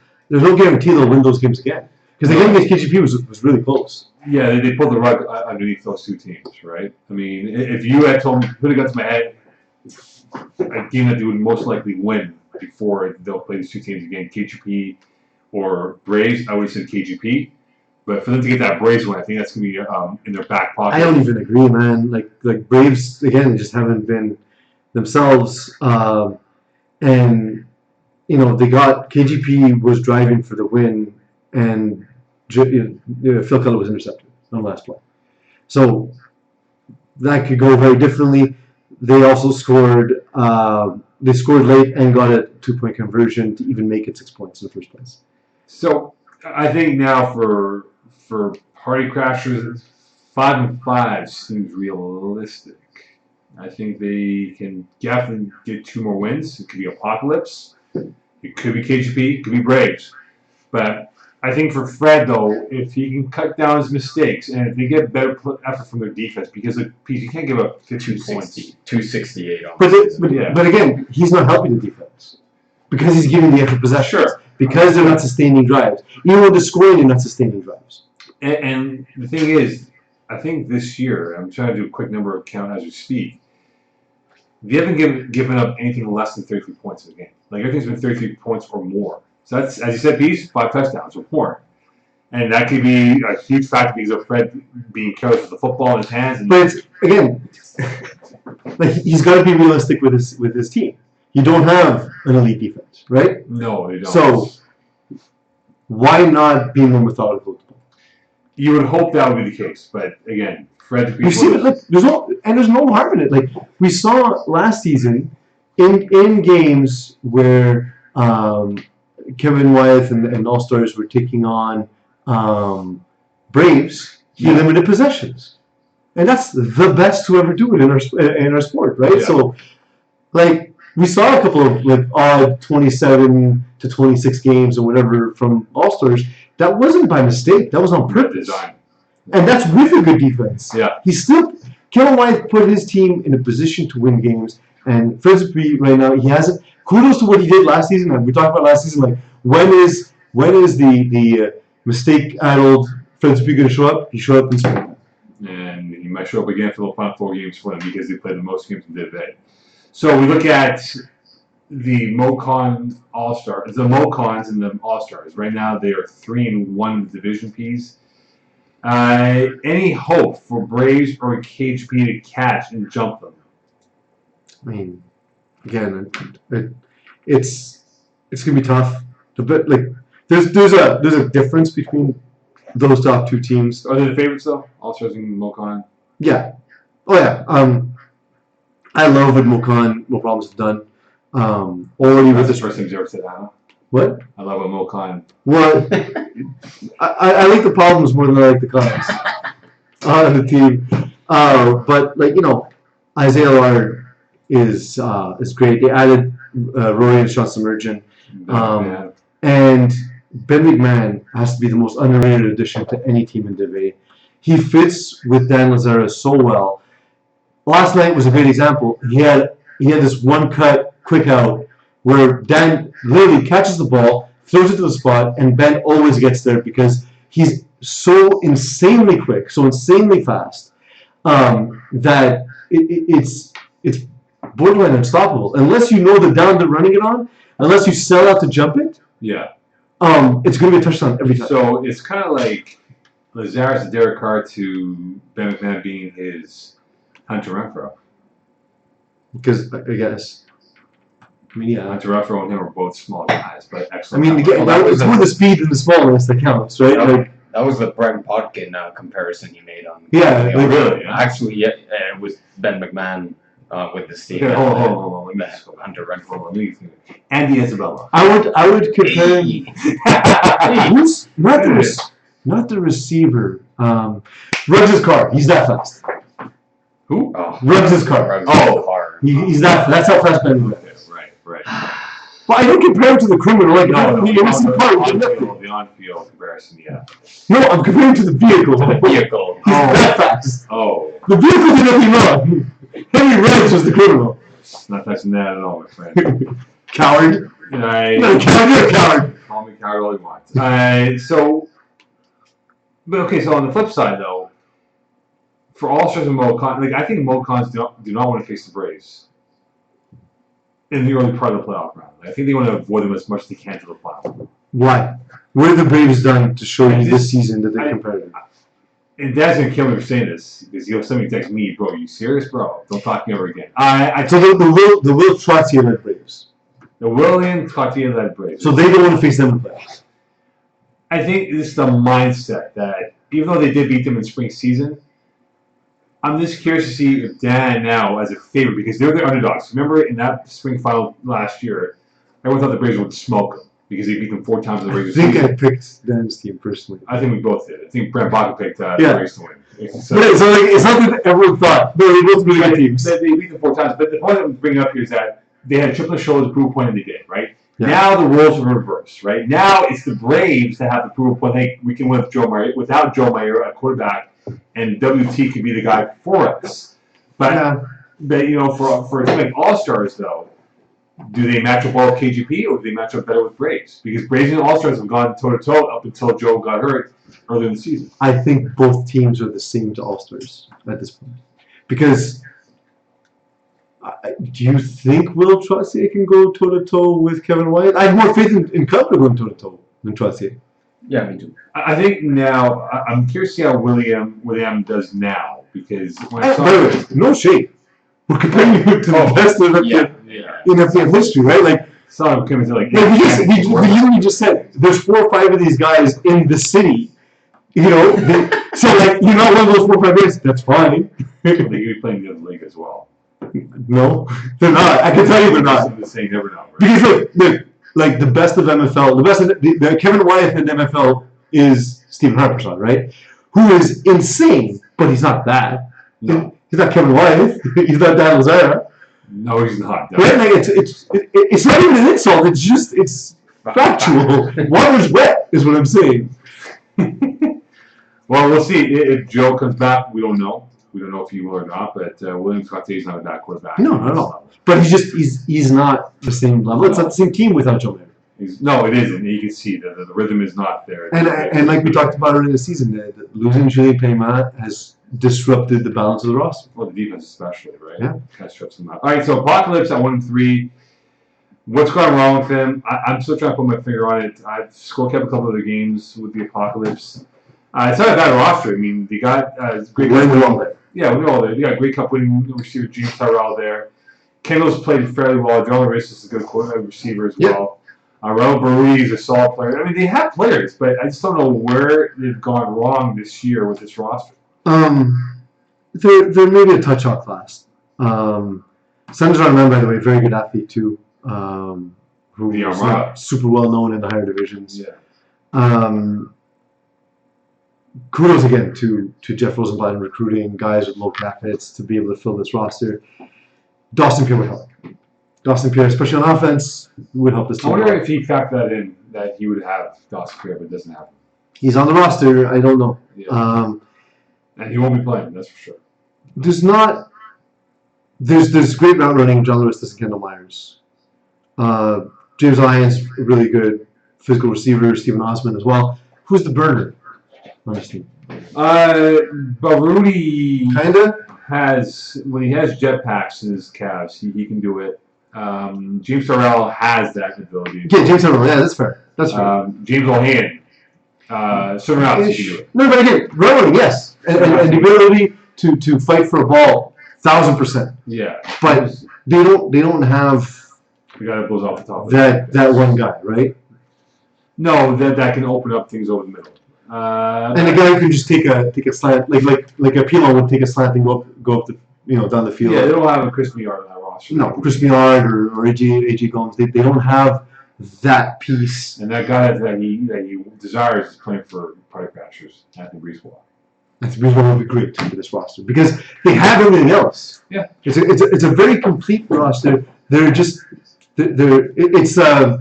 an NBA team playing without a true max player, right? Like they have a lot of really good pieces. Lots of subs without a point guard. They don't have a point guard or a receiver that can blow open it. I have to say they don't even have Jason Tatum. Like they don't have that one dude, right? Like they don't have the dude like you said Mo, about Nardone's team to be new team, brand new. New ready. Absolutely. What you said about new ready? Yeah. Better name than brand new, by the way. What you said about new ready was that they don't have that guy to scare you, other than Chris Millard. Yeah. They don't even have the Chris Millard. No. Maybe James Tyrell, but even then, it's not that same level. Yeah, I just think now for like the bad news is they're 1-3. Okay, not what you want to be. They did beat KGP week 1. Okay, that did happen. I was there for that game. But that's the bottom tier of this division, which right now, as much as I like this division to start the season, it's starting to look like it's a two-team division. It is a two-horse race right now. So the bottom 4 teams, I expect them to beat up on each other. But the problem is their schedule does not Have them. Yeah, they got Mokan problems twice in the final 3 weeks of the season. They have All-Stars twice coming up in the next 3 weeks. I mean, they play the two. And maybe Joe Ryan is healthy by July 10th, right? Yeah, and hopefully. I don't know what the injury is. He hasn't reached out to us, so we don't know specifically. So it's going to be fascinating, but they're going to have to put some wins together now because if they don't, it's not going to be easy for them moving forward. Next division, Iggs. We're going to Division C. Oh, you blocked it out. Look at that. That's very nice. Yeah. Very nice. Okay. Okay, Div C.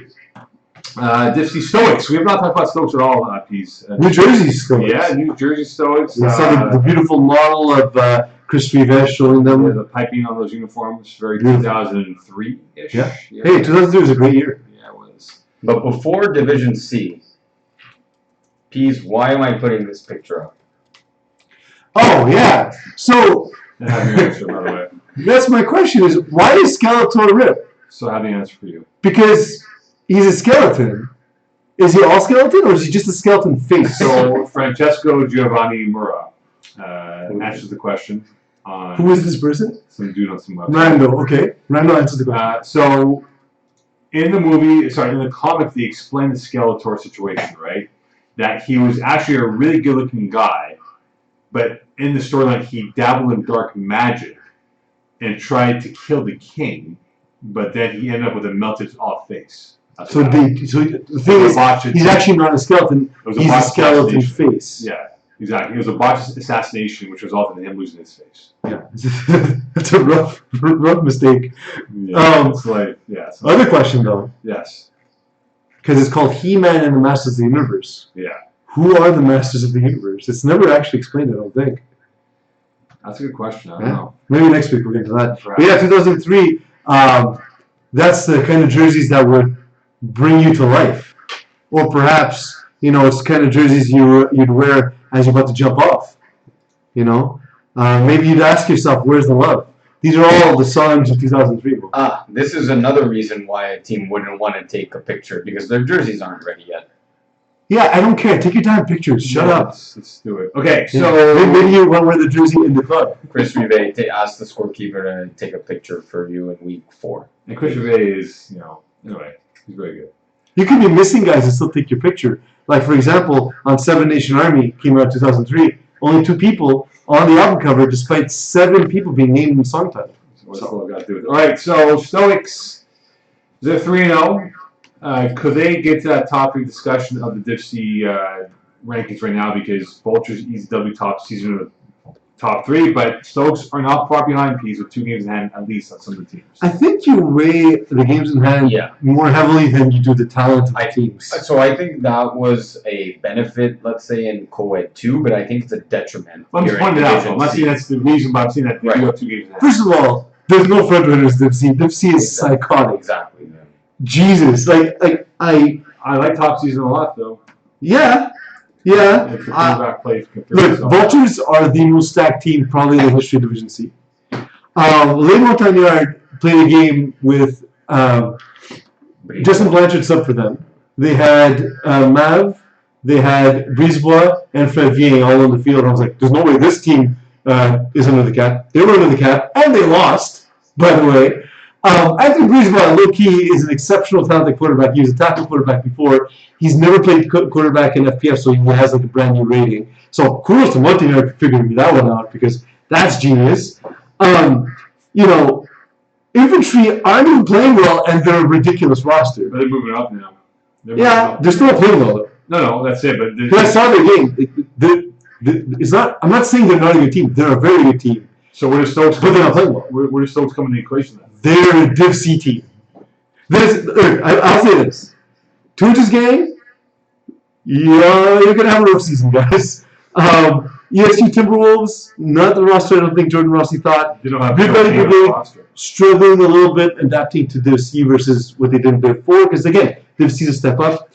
Los Perdedores, not ready for this division, I don't think. And Tough Lung is just a rough start, right? Like, those are the teams I think that, and they're in the bottom of the rankings for a reason. Pretty much everyone else is competitive in this division, man. Yeah. Like it's not. There's no easy wins for any team in this division. No, there isn't. No, there isn't for sure. But I just wonder now, right? For a team like Stoics, right? We don't talk about them much, and Chris Ray always bugs me. Oh, we don't talk about this. Well, they didn't play any games. No, they haven't played that's the start though. Their first game was June 12th. They played all their games within the last 6 days. I know, it's crazy. But okay, so when you look at it now for Chris Rivet, where has this team changed that has made them better? That's what I'm trying to figure out, because why better though? Why do you think they're better? If you go back to their loss to Mongoose in the playoffs in the season, Chris said but they're also coming off a championship in fall. No, right. Winter. No, spring. It was the spring. It was last year. So last year it feels like both 10 years long and also 18 years long. We've been going almost now 6 months straight at FPF. But Chris said to me after the loss that we're 2 guys away from being competitive. We got one of those guys is Denzel Adio. Yes. And he's not there this season. No. That's huge for them. So that actually makes them 3 guys. Yeah. So now I'm surprised that they're 3-0. They beat Infantry, they beat Tough Lungs, they beat Air Force One. But where has that changed from? I don't know where it's coming from, though, Pete. So they beat Air Force One, who are new to the division. Yeah. And having faced Air Force One, they're very good. Their talent is there, but you can tell they're a team that's new to the division in terms of how they handle certain situations. And I think Chris Rivet his knowledge of the game dragged them to victory. Tough Lungs are struggling. Yeah. So they're a team that has not won a game. Infantry, again, they're not playing to the level. They're a team that's playing down to their competition. So in the game we're against Stokes, where Stokes on fire, they're kind of on fire, and then the game comes out to confidence. And usually, if you give me a choice between Corey Woloski and Chris Rivet, no offense to Chris, I think he would largely agree with me, is you trust Corey Woloski in that kind of situation. That makes the win a lot more impressive, doesn't it? It does. And skin on his wall. Yeah. So your question is, what makes them better? I don't think they're better. I think they just outperformed a very good team. They're a good team who outperformed a very good team. Fox. Yeah. It must have been. I wasn't there for this game, so I don't know. I haven't spoken to Chris about this game. Yeah. He always give me subtle messages, little jabs, yeah, we'll get to you.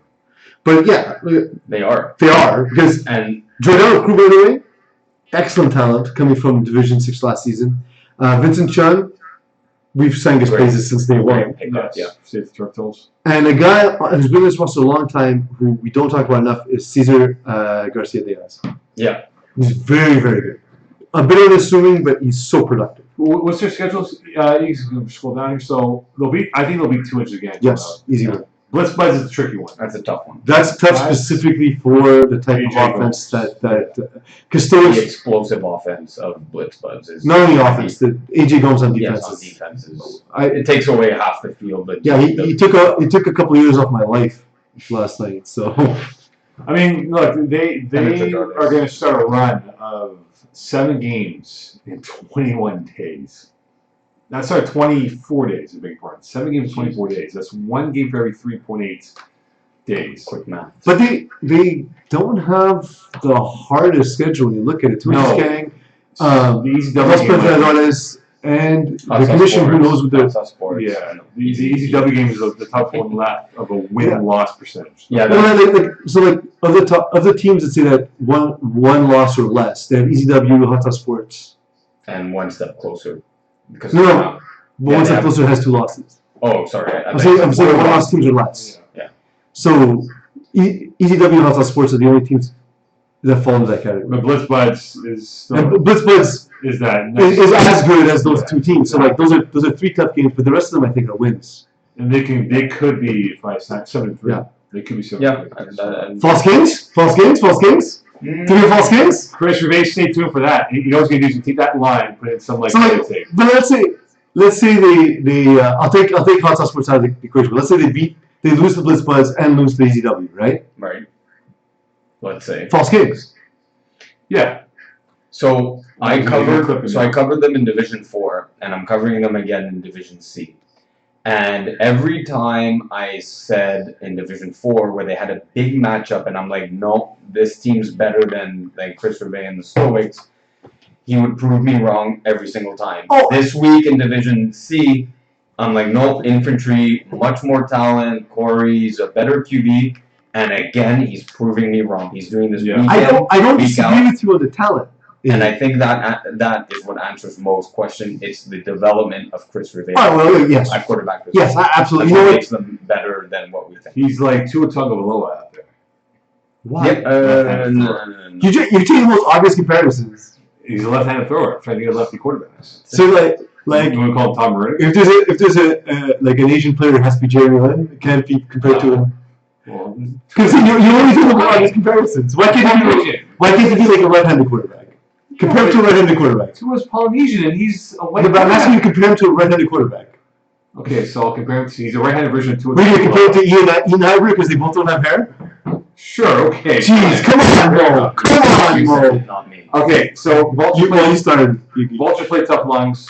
We know Tough Lungs are 0-4, surprisingly enough here. Could this be trickier than expected for Vultures, given that Tough Lungs...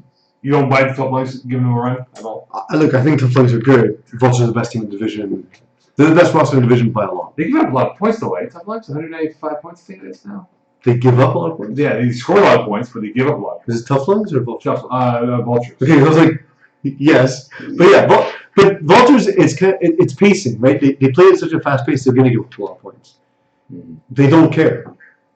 Yeah. It doesn't matter to them because they're scoring at such a ridiculous rate. It doesn't matter.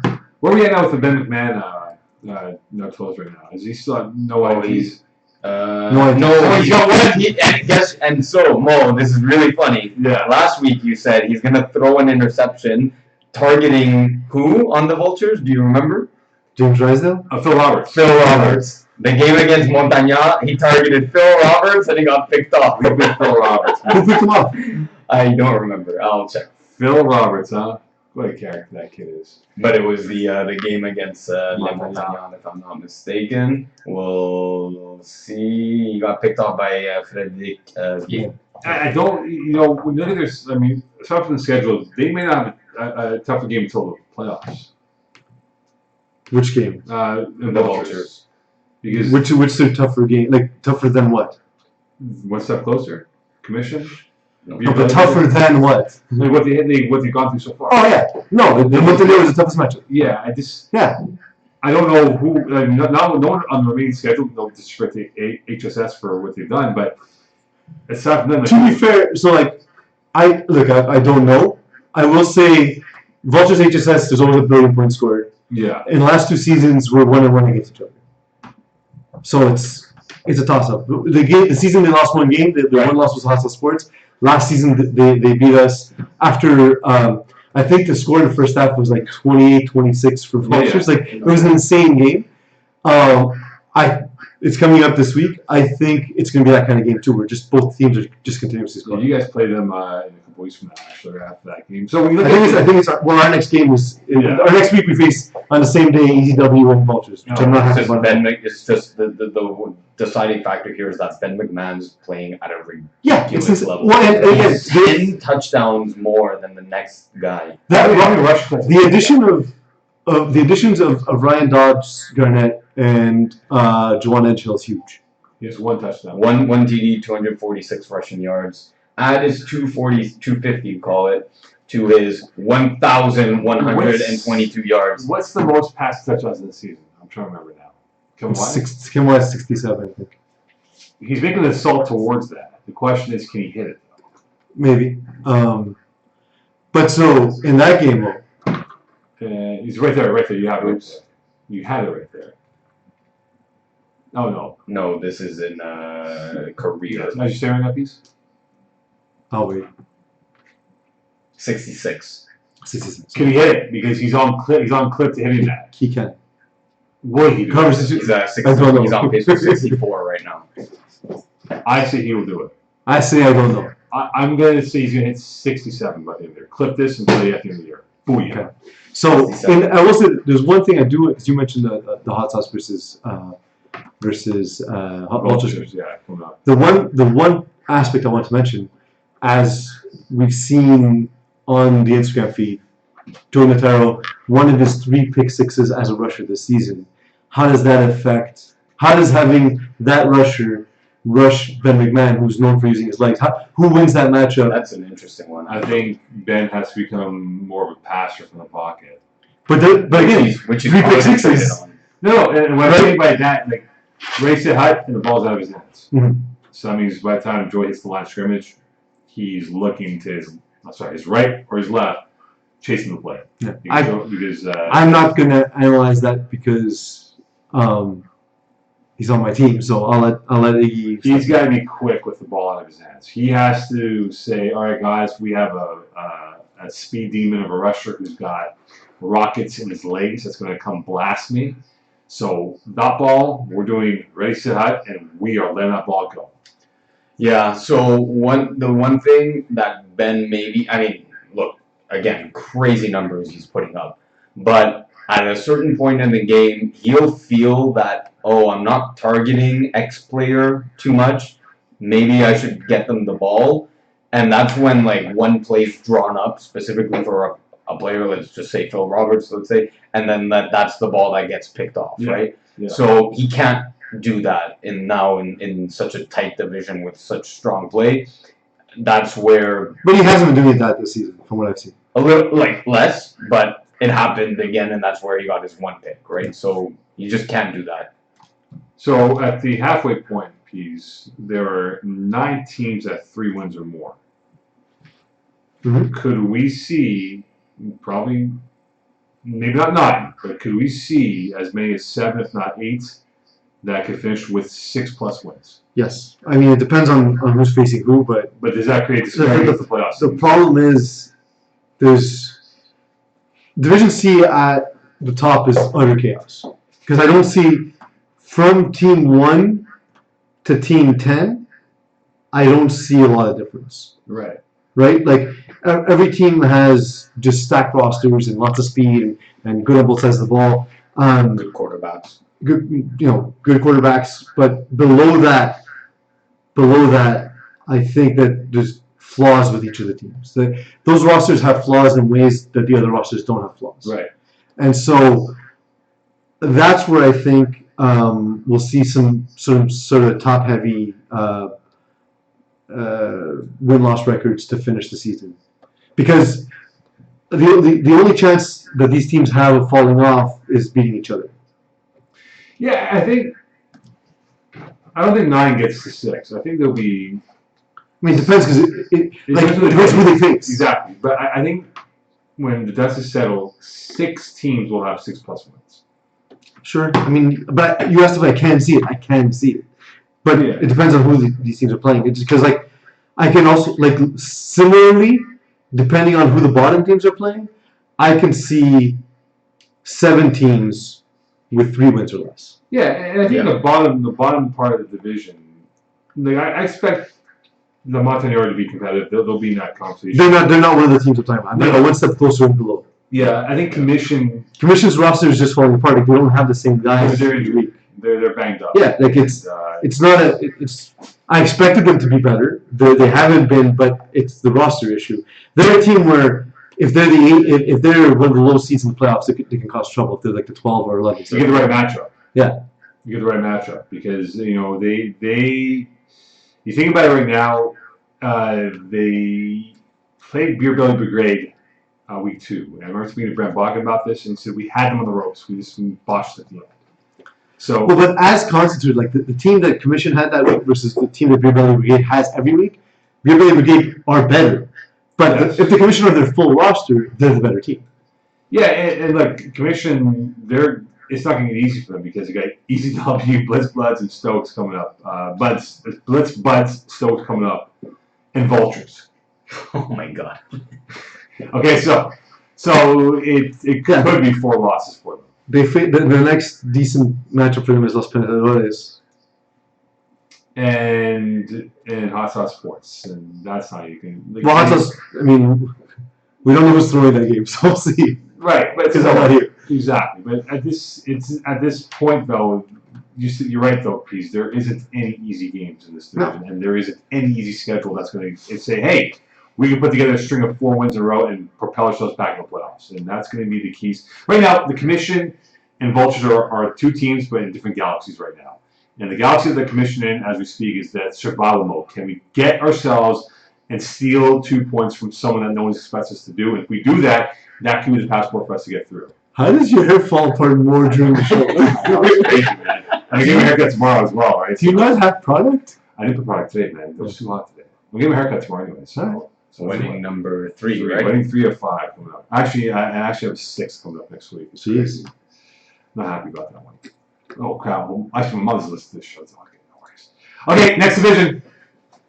We're going, that was the big division. We'll go to a bit of a smaller division. We'll move to the women's division. Okay, so I was privileged to watch 3 of the 4 teams in this division, Red Nation, play, Villa play as well, and LPM play as well. So my Red Nation swept the games 2-0 in that game.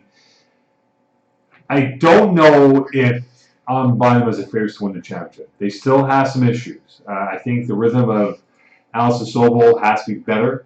I think they got to figure out who their second and third officers are beyond Gigi Cubillo-Bonte, who was phenomenal in the win. I think she had over 120 yards in one of the games that she played that Monday. They have pieces, but I just don't know if they have the horsepower to be that favorite to win. So they tend to take deep shots at Tatiana Bakos, who has to improve as a receiver. Yeah, because she gets open. She gets open, but she just at the conclusion of the play, she kind of holds up a little bit. Sorry, Peeze. The one player I'm surprised that is not getting more targets and more catches and more yards is Jasmine Bethumi. Yeah. From the winter season. She's only played 1 game though. Oh, fair enough. It just happened to so be the game that I was scorekeeping, so I thought she had played more games. She needs to play more, and if she can complement Geraldine, Gigi on the offense, she's a big, speedy weapon that Red Nation would have as a wide receiver too. I just think Sobel has to use the middle of the field more often with her snapper. Yes, that too. Vixamar is a good target. And look, it's not like traditional, and those who are not following women's, it's essentially 4 downs to midfield and get a new first down, right? So there's more plays to be had actually putting up. I think they ran like 70 plays plus in the Villa game between them and Red Nation. Yeah. But I just think now for this team to take the next step, they played a Villa team that was undermanned in terms of the roster. They only had 6 players available for Villa, and in fact, Alan Beckles went down in the game. Oh. So they were down to 6. They had 7. They were down to 6. So that really muted the firepower that they would normally have for Villa. And I think Gino Tafazzi knew that. But I just think now, with where they're at 3-1. So it's not Red Nation who is the favorite. I think LPM. They even though they came up short against them, they'll play Red Nation again on Monday, which I'll be there for, and I can't wait for round 2 with these two teams here, or in 2 weeks from now. I beg your pardon. I just think LPM has the trickery in their playbook. Rochelle Shea is a player that I really caught my attention. She really sliced up whenever her number was called upon against Red Nation. I think she can definitely be a big factor. I do like that they're using more of their receivers, right? Like it's not just a one-woman show. Yeah. Noemi Baudet's has been a huge part of the offense. Obviously, she's leading the team in touchdowns. Florence Laurent also. It's a smarter system, I think, than what Red Nation plays on offense. But my worry about it is the actual consistency. Is that they literally back-to-back weeks can destroy strangers and then lose by point to strangers, right? Yeah. So they seem to be a different team week in, week out. Well, the quarterback play, Morgan Casimano Valois, she didn't play well against Red Nation. I think.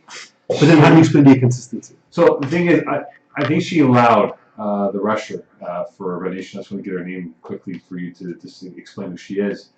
Jenna Arujo, to get under her skin, because she got, not saying she got physical by intention, but when there's close contact, the quarterback was looking for the flag, wasn't getting a call. And the referee said, listen, you got to play it straight. Like you're kind of not, I'm not saying you're flopping, but you're showing elements of flopping the play to get yourself an extra 5 yards or whatever it is. You're not a flopper, you're displaying the behavior of a flopper. Exactly, elements of being a flopper. So I just think if they can keep it straight of play calling and get things on the right track, they can definitely beat Red Nation on the return game coming up in 2 weeks. Like you said, she played well. I don't see how, given the lack of completions, the lack of yardage, the 2 interceptions, the ability to score only 2 touchdowns.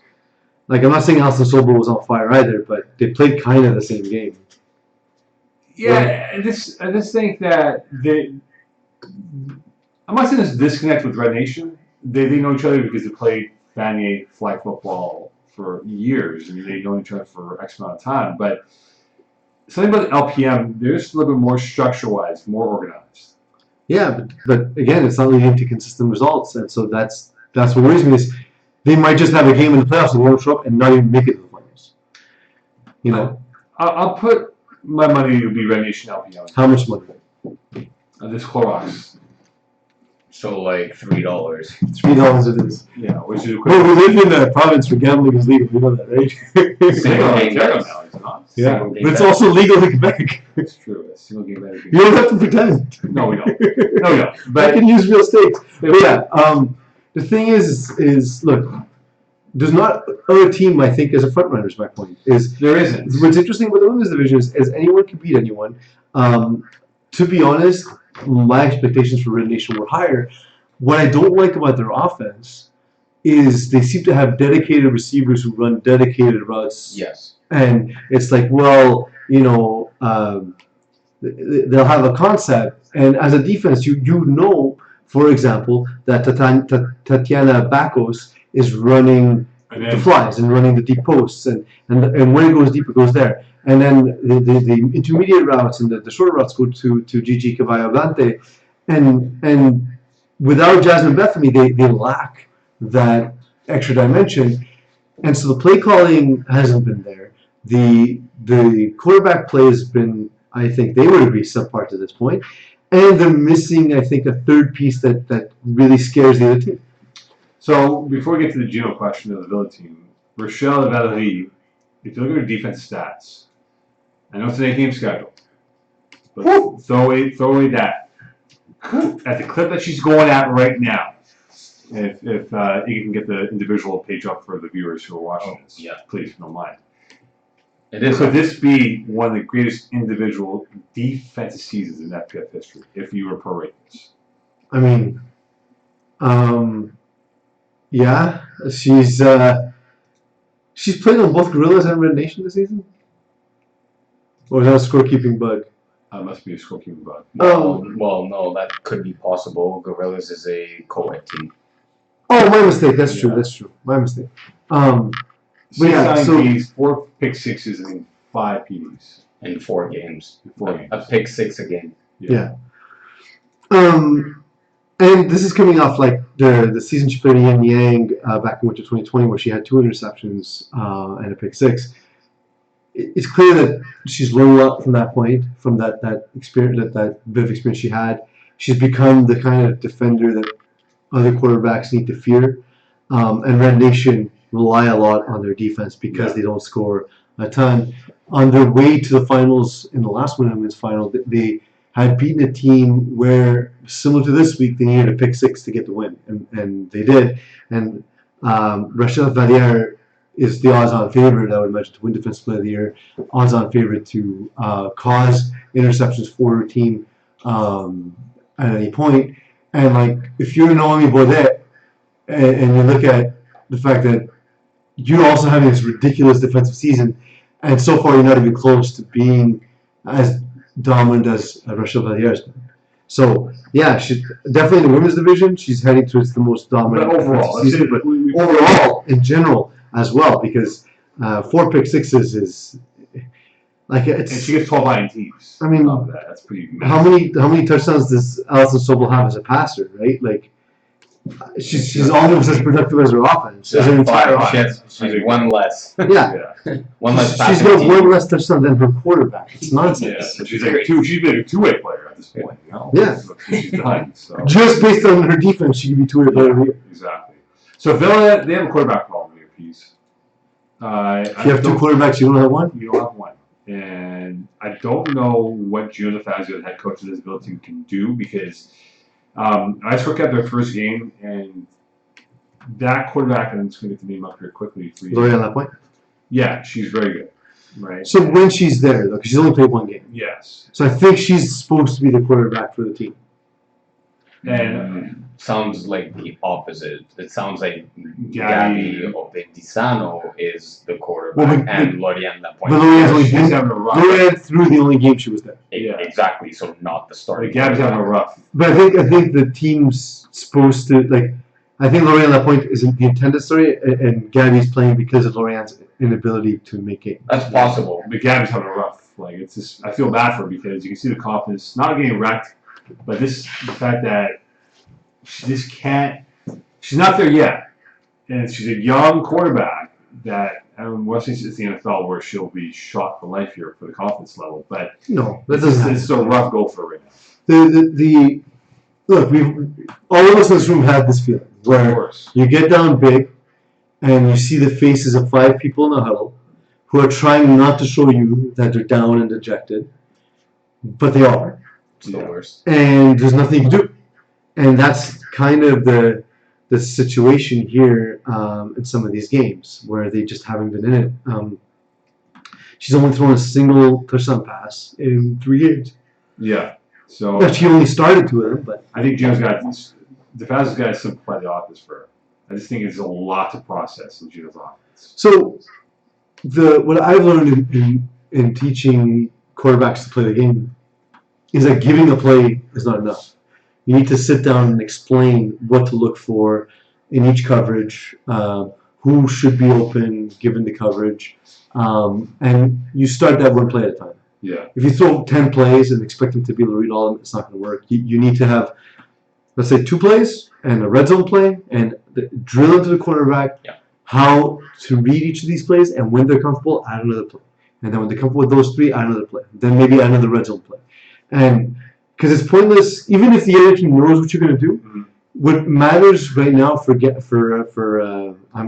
gonna try not to get her name right. For Gabby Opetisano. You got it. Yeah, I know. I really struggle most with Italian names. And you didn't do a hot sauce sports show, so you can't blame it on speaking for. No. I struggle with Italian names. I don't know why.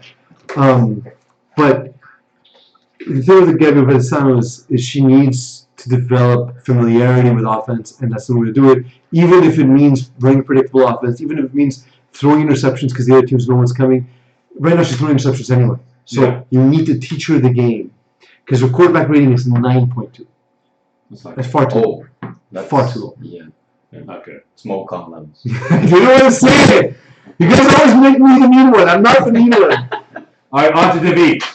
Let's wrap it up here, guys, with Div E. And here's a question for you, Peeze. Which team or teams are in trouble heading into the month of July? Which teams are in trouble? Yeah, heading into the month of July. The bad ones. Well, I mean, look. I need your filibuster as my Phillips. Yeah, no, I mean, there's a lot of teams struggling along here. But is there a team or teams that you think are in trouble going into the month of July? That you're like, oof, I'm not too confident about them. I saw Mountain Goats play last night. And you're worried, right? Yeah. Yeah. They're not very good. Giovanni Sino, he's a good athlete. He's not running a system that's effective in FPF. He's targeting a single receiver, Luca Reno, over and over and over. And that works sometimes kind of in the division, but not really. You also have Jason Cassandra on the team, and he's been targeted a total of 9 times in 4 games. Yeah, that's not enough. He's your best receiver. Yeah. I don't care how good Luca Reno is. It's not working. And, like, you're getting only 4.5 yards a catch anyway, so start targeting other dudes. Cassandra's 16 yards per catch. Yeah, and it's just Giovanni Sino doesn't know what he's reading, doesn't know what he's looking at, doesn't have proper play calls. Bro, hit us up. We're happy to help you, man. Like, we know this game is hard. This is their 3rd season. They started in spring 2019. He has a 33 to 41 touchdown interception ratio. That's not effective. He's never complete. He's only in one season completed more than 50% of his passes. It looked like he was trending up, and it's back to 0, unfortunately. So I'm worried about them. I'm worried about Brewers. Brewers should be better by this point. They don't have a lot going in their favor in terms of Jeff Lefebvre has had a lot of receivers drop balls. Chris Morin has been injured and been unable to participate, and that's been a safety blanket. And you got Mickey FT coming up this week. Which is a terrible matchup for them. Yeah. They just don't do enough to help out Jeff Lefebvre. I had a conversation with him about how to improve his reading of the field. Look, he's completing passes. The interceptions are coming because they get behind and he feels like he has to do too much. And they need to just play consistent football, march the ball down the field, run plays that work, and the team needs to help him out. Eric Plusiak has great hands, but he's not the burner on this team. So they need to find another way to get those yards. Maybe Steven Larzik is that guy. But Chris Morin returning will help. Eric Plusiak has been steady, but they need secondary play from other players. And Jeff Lefebvre, like I said, he's improving his reading and just needs to keep making those steps. I think we'll do the roulette afterwards. Keep roulette. I'm keeping an eye on because of their situation with the quarterback roulette. But here's the team we'll talk about now is Pill Talkers. Yeah, I've seen what you've seen, Mo. Yeah, they are a team of gifted athletes, tackle football players, but don't have a quarterback, and that frustrates the bleep out of them nonstop.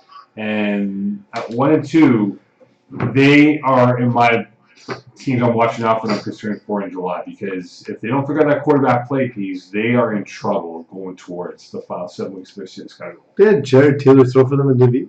Yes, he did. Jared Taylor knows he can throw Divi, right? Like he's in the league long enough. He knows his quarterback rating. I don't think he does. Or was he just frustrated because they were losing? That was the answer, that they don't have a quarterback and he threw, and they still have to make an FT in that game. There was the one game he played, probably Minkia, 24-20, 26-24, but yeah, so, an 81 QB rating. Yeah, did they bust cap? You think they bust cap on that? They lost the game, but then lost it. Yeah, no, it showed as a 26-24. That's it should be a 30-0 loss. Yeah. Colorado! Let's see. Violated. So that should be corrected then, which has not been. We'll get on it. We'll inform Prime Minister. Yes. But so, whether it's Pranav Sharma or Corey Williams or somebody else. Well, Corey Williams is a suspended player. He's not. All right, so Pranav Sharma, you're the guy. Hit us up. Look at my articles last season, Division 6 articles. I had a play each week that I broke down how to call it, how to not only how to call it in the huddle, not only what the play looks like, but how to read it against different defenses, what to look for. Iggy, you started playing quarterback again in Division E. Yes. You've used those articles as guidance. I did. How have you found your play since you started using them? 3 times better than in the fall. It's like a eugenics commercial right now. How's your eugenics feel right now? Well, again, it's because a lot of players just don't know, right? So we're trying to get them that information. We're trying to streamline the process. Once I'm not ready to load division article this season, I'm probably gonna go back to it in winter. Once there's enough plays in there, I want to put it out as like a handbook and send it to new teams when they register to get them to be effective. Because look, Mo, I'm lucky that I work for media, right? Yeah. I had the ability to talk to Kevin Wilde and Dan Lazara and all these great quarterbacks that we talk about each week. I talked to Hall of Famer Joey Taylor about how to play this game, and it helped me a lot. And not just the guys who are the greats, but guys who fit your skill set, guys who can teach you the game. I don't have a good skill set. Iggy has a better skill set than I do, right? But neither of us are natural throwers of the football, so having plays that work in FBF that are effective is key, and that's what a team like the Pill Talkers needs. Yeah, like the last thing I'll say about that from my perspective is I'm still throwing the same type of balls as last year. Like my throwing ability didn't get any better. I'm literally standing on the shoulders of giants of yourself, Peeze, and all the knowledge you've joke. No. Jerk. No. But all the knowledge you've accumulated because of all the players you played with and gathered information from, plus some Stephen Haraprasad playbook or play calls. That's been the difference, and that's what's made me 3 times better. It's not my ability; it's been the play calling and a bit on the reads. I would stick on reads for a little too long, and it's hard to get off your first read. Yeah. But once you do it, like okay, it's not open. Check down to the next receiver. Oh, it's not there. Check it, and it's all within like 3 seconds. You've talked about this. Yeah. But yeah, that's been the biggest difference. Like you said, Iggy, you're throwing the same balls, except now you're throwing them to open receivers. Yes. Yeah. That's the difference. Yeah. All right, Conversation, Le Petit Carotte, do we put them in that conversation with Mika FT and Penetrators as the best 3 teams? Their defense is very good. And their offense is very good as well. I played solid. Week 1. It's reliable. Very good. It's very good. Yeah. Xavier Biro, 5 TDs yesterday in 1 game. He's very good. He's got 8 on the season. Yeah. They're one of these teams that seems to only target one player. They play where my criticism of them, Iggy, is they play sort of like a high leverage offense where they're looking downfield a lot. And when necessary, Jason Reyes is running the ball and is relatively effective. But I think what separates them from some of the better teams in this division is not having the secondary scoring, because at some point you're going to find someone who can cover Xavier Bro. The thing is, with Le Petit Carotte, this is a team that I've yet to see play. I've seen Penetrators play. I've seen Mika FT play a lot. They will play, I believe, Mika FT on July 11th, and they'll get the Penetrators. And Big Fat Bats is going to be a tough matchup for them, too. I watched Big Fat Bats last night. I was really impressed with them. So that's what I say. So they got Big Fat Bats.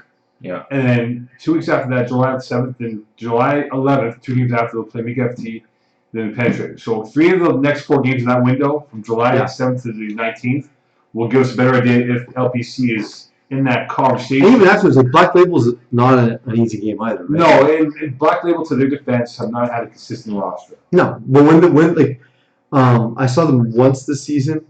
It's another team with like 900 players, but I saw them. Okay, I saw them against Mountain Goats, so that's maybe not representative. Yeah. No, but it might be. Are you going to say that the offense is really good, but the defense isn't?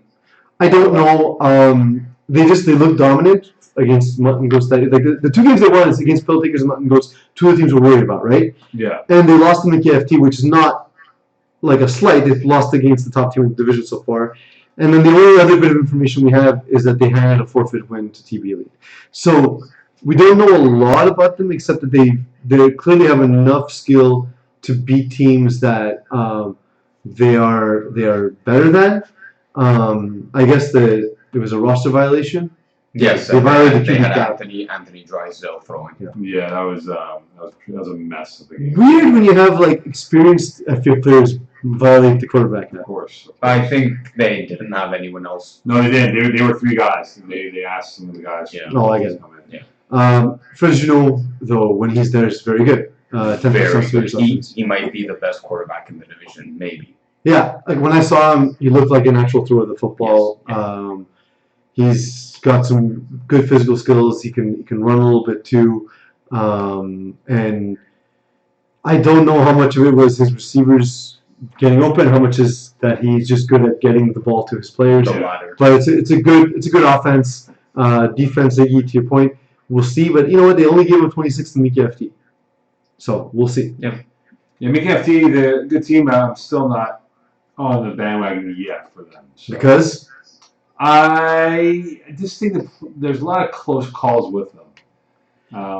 I think with Mickey FT for how they built the roster, as I said last week, there's some good guys in this team. I think the kid Matthew Neese is really good. I think he's going to be a cap buster in terms of his number going up in the winter season. But when you think about it right now, they beat TB Elite, and that was in the race farm. No. TB Elite is a new team in this league, so not yet there. Lots of stranglers, but then they beat Pill Takers by 2, in which that was a busted cap by Jared Taylor. Black Label was a close game. It came out to the last play. Galley Duran was a team that right now has not played well. Mountain Goats. So really, who on that schedule have they been? That's been great. Not yet, but I think we'll see in the next few weeks here. They'll play the Petit Carrot coming up. The Panthers is the last game for them, and then they get Pill Talkers, right? So they'll have that 2-game window towards the end of July where we will find out if they were an actual contender in that division or a team that might be one and done in the playoffs. Yeah, so my concern with them is that the times they play the better teams, they can't score 5 times. Right? They play Scranton Stranglers, whose defense is Swiss cheese. Yeah, I won't use the comparison we used in the chat. No. They play Pillow Talkers, who we said have athletes. They struggle to score. Black Label again.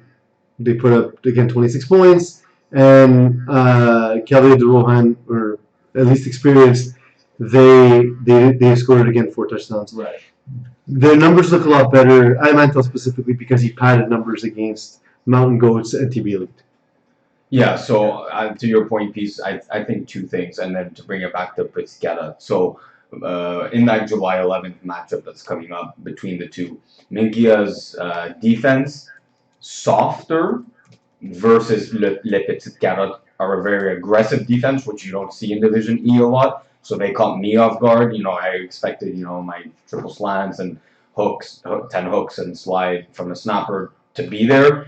And it was, but I would only gain 2-3 yards instead of the 7 to 10 yards I was gaining on Minkia. So softer defense from Minkia over Piscata. And like you're saying, the offensive explosion isn't there. It's only there against the TB Elites and the Mountain Goats. So yeah, those are my 2 reasons why I would give Piscata they're up there with in the top of the conference. All right, it is now time to do QB roulettes. Yes, it is. So we will determine who the quarterback will be for QB roulettes as we get the roulette thing up before go games of the week here. So I'll wait for Iggy to get that up and running. Yeah, it is. You're not seeing it, but there it is. Okay. We'll do one practice. We have a quarterback. There we go. Kenny Boutillier. He's done the first half. Oh, hold on. We didn't spin it, though. I did spin it. Yeah. It's just, Let's spin it again. Oh, I don't know. Let's do the second half. First half is Kenny Boutillier. Yeah, the first half, Kenny. And Kenny is winning first half. Congrats. They have to respect it. Because otherwise they lose. We know this. Yeah. It's the only chance of victory is if they respect the wheel. And there we go. Vincent Marcelo, second half quarterback. We have a second quarterback. So kind of what's been funny is that in game, the first time we did the wheel, we had 2 quarterbacks. They had intended going with the other 2 quarterbacks. They had to respect the wheel. And then in game, and the second time we did this, again, I think Vincent Barceló got both wheel spins. They weren't able to play the game at all because they weren't going to respect it. The game was a forfeit, so the wheel has spoken yet again. Yeah, the wheel wasted their time because they didn't respect the wheel. Exactly. So Kenny, first half, Vincent, second half, quarterback. All right. It is now time for Games of the Week. It's a good Eagle impression. That's not bad. It's a good Eagle impression. Let's do it. Oh crap! I have to do the other thing he does. You have the games? The music. Whoops! You're getting behind the scenes. Now everyone sees the soundboard. A little treat for the video audience. Yeah. There we go. We got the music up and running. We'll start with Division A. We've got now our Week 5 games, a little shorter than the rest. The other week, so we've got the Apocalypse versus Braves. Braves. Oops. Calling the inaudible first again. We got second game, Mo Problems versus KGP. MKMP. We got All Stars and the Apocalypse to wrap up. Stars. All Stars, very good. So we'll go to Division B. Week 4 matchups. We had one played already. Yes, we did. Oh crap! I screwed up Division A. Sorry. Let me go back to Division A. What's happening? For the Thursday games. I'm sorry. Eagle! I know. It's the weird thing with the schedule. We were good for Division A. Sorry. So Independence Day, let's do it. Division B. Well, we have the Thursday games to finish from week 3. No, we don't. That was a COVID game. Yeah, this is not going well. Week 4, we got Junkyard Dogs versus Moretti Crime Family. What do we need some more? So what are you changing your pick? Junkyard Dogs. We've got Touch It Catch It versus BYOB. Touch It Catch It, yeah. Brand New versus BYOB. BYOB. Brand new. Alright, and What's the better game for them? New brand. No, New reasons. The last game of week 4, we got Mangoose versus Touch It Catch It. Touch It Catch It. Are we in week 5? Is that why I'm screwing this up? July 4th, all doing it right now. Ready Crime Family beat B-Raves. Who you got? Well, at that point, we're Ready Crime Family will need it more, so we're Ready Crime Family. I'm Ready Crime Family. Not Dipsy. Here we go. Alright, Dipsy. I'll do this for you. You set this up. Hang on, Iggy. Why don't you make some picks? How's that? Oh no, I'm in Division B standing. Jesus. I'm getting fired. I was doing so well. Let's go. Alright, here we go. It's going to be Tough Ones, Air Force One. We do it with both? I got Air Force One. Air Force One as well. Alright, we've got Ravens versus Le Montagnards. Ravens. De Montagnard. We got Tough Lungs versus Los Penetradores. Top Lungs get the first one. Top Season versus Air Force One. Top season. There's July 4th game, so we had July 4th and July 5th. Yeah, we got the Stoics versus Twigs Gang. Stoics by a lot. Alright, and Penetradores versus Le Montagnards. We got Blitz Buds versus the Stoics. Blitz Buds, unfortunately. We got Ravens versus ESU Timberwolves. Ravens. Top Season versus Top 2 Inches Gang. Top season. And we wrap it up with the Commission versus EZW. EZW. Alright, we'll move over to the Division D games. We might. Do you have another bye? Maybe. We're gonna look it up when we talk. Alright, we got V-Town versus former All-Stars. V-Town. V-Town. We got Peerless Scarred versus the Mighty Six. Fearless. Peerless. We got Kiss My Vulture versus Glory Boy. The game. Kiss My Ball. Kiss My Vultures. We need more. Yeah, we need them. We got Blue Dreamers versus Threat Level Midnight. Blue Dreamers. Yeah. Wide Open Bar versus the Mighty Six. Bar. Why not we won? Beatdown versus Glory Boy. Beatdown versus Glory Boys. I will go with the Glory Boys. We got Kiss My Vulture playing Big Draco. Vultures. Replacements playing Bandits. Ooh, not too sure about that. Yeah. Against Bandits. Alright, we got July 4th, American holiday. We got Lockdown playing Selwyn Old Boy. Give me someone locked up with her. Wow. We got 4th and Schlong versus Wide Open Bar. Give me the Schlong. Cool. I'll give it to you. I'll give you also Primetime versus Killer Rays. Killer Rays. Yeah. Cool. We got Late versus Dirty Dogs. Dogs. And the last Tuesday night game, Save the Turtles versus The Undertakers. Turtles. Right? We got the Division E games. We got Big Fat Bats versus the Penetrators. BFB. Okay. We got QB Roulette versus Win Diesel. I'm going to go with QB Roulette because I imagine they now understand the importance of the wheel. Trust the wheel, QB Roulette. We got Sudefest versus TV Elite. Best. They might forfeit that. Les Petits Carats versus... Just don't cheat! Just don't cheat! We got Les Petits Carats versus Sizzle. Petit Cat. Got Praetorian Guard versus QB Roulette. We don't know throwing, but Praetorian, whatever. Oh crap, should we have done the wheel twice? No. Mickey FT playing Brewers. MFC. Yeah. Mountain Ghost versus Les Petits Carats. It's Petit Cat? Yes, versus Mountain Ghost. Yeah, Petit Cat. Yeah. Sizzle versus Big Fat Bats. Big Fat Bats. Alright, we will go over and shift to Co-Ed 1. Get the games ready here. We got Kiss My Outlaws versus Easy Fun. Peeze, Kiss My Outlaws versus Easy Fun. This is a tough one. Outlaws. Alright, we got Les Petits Fuck versus Fit Squad. It's good. And we got Sunday games, all that is week 6. As we go to Co-Ed 2. We got Les Princesses versus Sneaky Snakes. Yeah, see. And we Les Princesses with a doubleheader playing Kiss My End. Alright, and the last division, the women's division.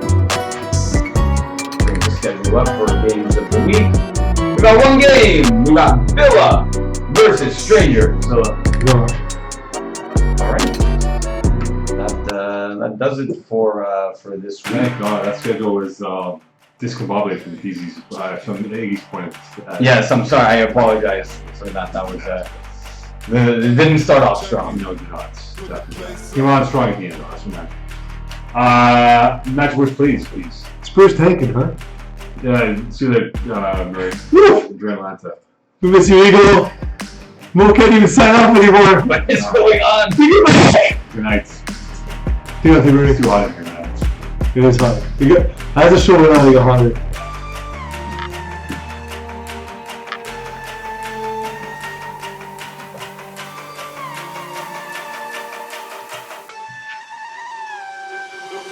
Put the place up, yeah, we know what we made of. Can't get enough of you, boo, I'm a chaser. Face up, now I feel a little major. Blink of an eye, ego, I'm a taker. Shaker, yeah, she was a ball shaker. She shake me out that door to no place. Damn, why you doing all that? Thought you was my wife, but you stabbed me in the back. Something like a rose when we came out there, we settled. So after that,